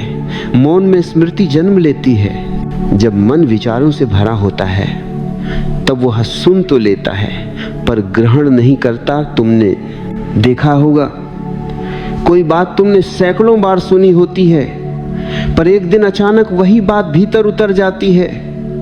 उस दिन तुम्हारा मन खाली था। स्मृति के लिए खालीपन आवश्यक है। भरा हुआ पात्र कुछ और नहीं ले सकता। प्राचीन योग में कहा गया है कि स्मृति मन की नहीं प्राण की शक्ति है। जहां प्राण बिखरे हुए हैं वहां स्मृति कमजोर हो जाती है। आज मनुष्य की श्वास उथली है। उथली श्वास उथले विचार देती है। उथले विचार गहरी स्मृति नहीं बना सकते। जब तब प्राण खंडित हो जाते हैं। प्राण की यह टूटन स्मृति को भी तोड़ देती है। इसीलिए पहला योग सूत्र है, एक समय में एक ही कार्य, पढ़ते समय केवल पढ़ना। यह एकाग्रता नहीं है, यह सम्मान है। जो स्मृति है, जो गूंज बन गया, वह कभी नहीं भूलता। लोग रटते हैं और कहते हैं भूल गया। प्राचीन काल में रटना नहीं होता था, श्रवण होता था। श्रवण का अर्थ है पूरे अस्तित्व से सुनना। जब पूरा अस्तित्व शामिल होता है तो स्मृति शरीर में भी उतर जाती है, तभी वेद पीढ़ियों तक जीवित रहे। मन की एक प्रवृत्ति है, वह भविष्य में भागता है। पढ़ते समय भी वह सोचता है कब पूरा होगा। यह भविष्य की दौड़ स्मृति को नष्ट कर देती है। इसलिए दूसरा सूत्र है, पढ़ने की कोई जल्दी न हो। धीरे पढ़ा गया कम ज्ञान भी अधिक टिकाऊ होता है। स्मृति का संबंध भय से नहीं, प्रेम से है। जो विषय तुम्हें आनंद देता है वही स्थायी बनता है। इसलिए पढ़ने को बोझ मत बनाओ, पढ़ने को सार्थक अनुवाद बनाओ, पुस्तक से नहीं स्वयं से। अगले भाग में मैं तुम्हें बताऊंगा कि कैसे कुछ विशेष योगासन और प्राण विधियां मस्तिष्क को ऐसी स्थिति में लाती हैं जहां स्मृति स्वाभाविक रूप से तीव्र हो जाती है और पढ़ा हुआ वर्षों तक साथ रहता है। अब समझो, स्मृति को तेज करने का मार्ग बाहर से भीतर की ओर जाता है। मन जितना बाहर उलझा होता है उतना ही भीतर से खाली होता जाता है। और स्मृति भीतर का खजाना है, जो भीतर नहीं उतरता वह टिकता नहीं। इसलिए प्राचीन ऋषियों ने पहले शरीर को साधा, फिर श्वास को, फिर मन को, क्योंकि शरीर और श्वास ही मन के द्वार हैं। तुम्हें जानकर आश्चर्य होगा कि स्मृति का सीधा संबंध रीढ़ से है। रीढ़ केवल हड्डियों की रेखा नहीं है, यह चेतना का स्तंभ है। जब रीढ़ झुकी होती है तो चेतना भी झुक जाती है। झुकी चेतना में ज्ञान गिर जाता है, ठहरता नहीं। इसलिए पढ़ते समय सीधा बैठना कोई अनुशासन नहीं है, यह स्मृति का विज्ञान है। प्राचीन योग में एक सरल आसन बताया गया था, स्थिर सुखासन। इसका अर्थ केवल जमीन पर बैठना नहीं है। इसका अर्थ है ऐसा बैठना जहां शरीर तुम्हें भूल जाए। जब शरीर शांत होता है तब मस्तिष्क की ऊर्जा बिखरने के बजाय केंद्रित होने लगती है। यही केंद्रित ऊर्जा स्मृति को गहराई देती है। अब श्वास को समझो। तुम दिन भर श्वास लेते हो पर होश पूर्वक नहीं। बिना होश की श्वास जीवन चलाती है पर स्मृति नहीं बनाती। जब श्वास सजग हो जाती है तब मन भी सजग हो जाता है, और सजग मन जो देखता है उसे भूलता नहीं। एक प्राचीन विधि है, पढ़ने के बाद, पढ़ना समाप्त करने के तुरंत बाद आंखें बंद करो, 3 बार गहरी श्वास लो, फिर श्वास को सामान्य होने दो। अब जो पढ़ा है उसे दोहराओ नहीं, केवल देखो कि क्या बचा है। जो बचा है वही असली स्मृति है। जो चला गया वह कभी तुम्हारा था ही नहीं। इस अभ्यास से धीरे धीरे मन सीख जाता है कि केवल सार को पकड़ना है। स्मृति का शत्रु है तनाव। तनाव में मन सिकुड़ जाता है। सिकुड़ा हुआ मन संग्रह तो करता है पर धारण नहीं कर पाता। आज का विद्यार्थी डरा हुआ है। अंक से, परीक्षा से, तुलना से डर स्मृति को लकवा मार देता है। इसीलिए पढ़ने से पहले यदि भय है तो पढ़ना व्यर्थ है। पहले भय को देखो, उसे दबाओ मत, तो उसे स्वीकार करो। स्वीकार में भय पिघल जाता है। प्राण जब संतुलित होते हैं तब मस्तिष्क के दोनों भाग एक साथ कार्य करने लगते हैं। तब स्मृति केवल शब्दों की नहीं, चित्रों की भी बनती है। चित्रात्मक स्मृति अधिक स्थायी होती है। इसीलिए प्राचीन शिक्षा में प्रतीक, कथाएं और उपमाएं थीं। आज की शिक्षा ने उन्हें हटा दिया, इसलिए स्मृति कमजोर हो गई। रात का समय स्मृति के लिए अत्यंत महत्वपूर्ण है। सोने से पहले जो मन में चलता है वही गहरे संस्कार बनाता है। यदि सोने से पहले पढ़े हुए को शांत मन से याद किया जाए तो वह सीधे गहरे स्तर पर उतर जाता है। इसे रटना मत समझना, यह संस्कार बनाना है। स्मृति को सुधारने का अर्थ अधिक पढ़ना नहीं है। स्मृति को सुधारने का अर्थ है मन को शांत करना। जहां शांति है वहां जो भी जाता है वो ठहर जाता है। अगले भाग में मैं तुम्हें बताऊंगा कि स्मृति और विस्मृति दोनों कैसे आवश्यक हैं और कैसे सही विस्मृति स्मृति को और अधिक तीव्र बना देती है। मनुष्य विस्मृति से डरता है, उसे लगता है भूल जाना असफलता है, पर प्राचीन दृष्टि कहती है विस्मृति भी उतनी ही आवश्यक है जितनी स्मृति। यदि मन सब कुछ पकड़े रहे तो वह बोझ से दब जाएगा। विस्मृति सफाई है, स्मृति चयन। हाँ है, समस्या तब पैदा होती है जब मन अनावश्यक को पकड़ लेता है और आवश्यक को छोड़ देता है। आज का मन अनावश्यक से भरा है। चित्र, सूचनाएं, शोर, यह सब दिन भर भीतर जमा होता रहता है। रात को जब मन सोना चाहता है तब भी शोर चलता रहता है। इस शोर में पढ़ा हुआ दब जाता है। इसलिए स्मृति कमजोर नहीं हुई है, केवल ढकी हुई है। प्राचीन योग में रात्रि को पवित्र माना गए। था सोने से पहले मौन में बैठने की परंपरा थी। यह मौन मन को छानता है। जो आवश्यक है वह नीचे उतर जाता है, जो अनावश्यक है वह ऊपर ही छूट जाता है। आज यह छानने की प्रक्रिया बंद हो गई है। एक सरल अभ्यास समझो। सोने से पहले दिन भर की पढ़ाई को याद मत करो।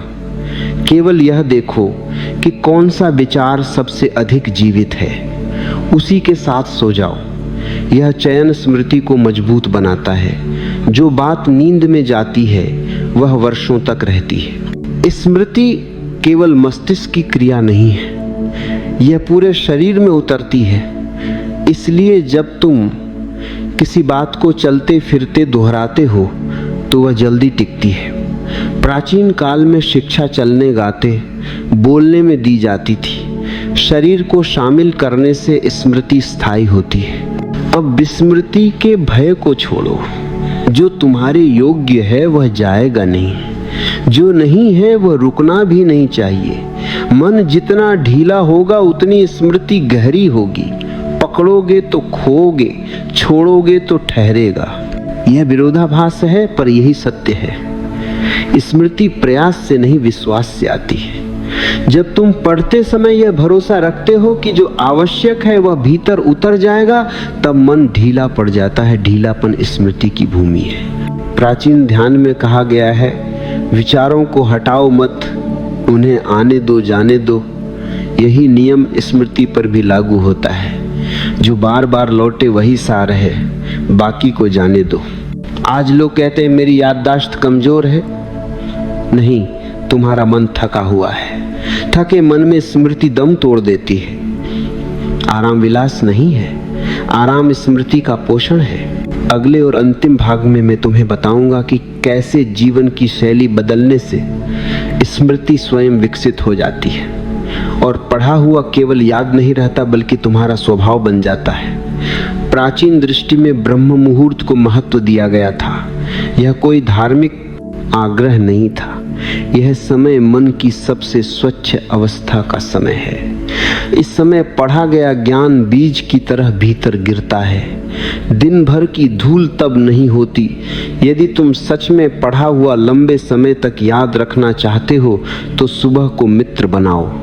भोजन भी स्मृति को प्रभावित करता है। भारी भोजन भारी स्मृति देता है। भारी स्मृति जल्दी थक जाती है। हल्का भोजन मन को तेज करता है। प्राचीन काल में विद्यार्थी को सरल आहार दिया जाता था ताकि मन उड़ सके, बोझिल न हो।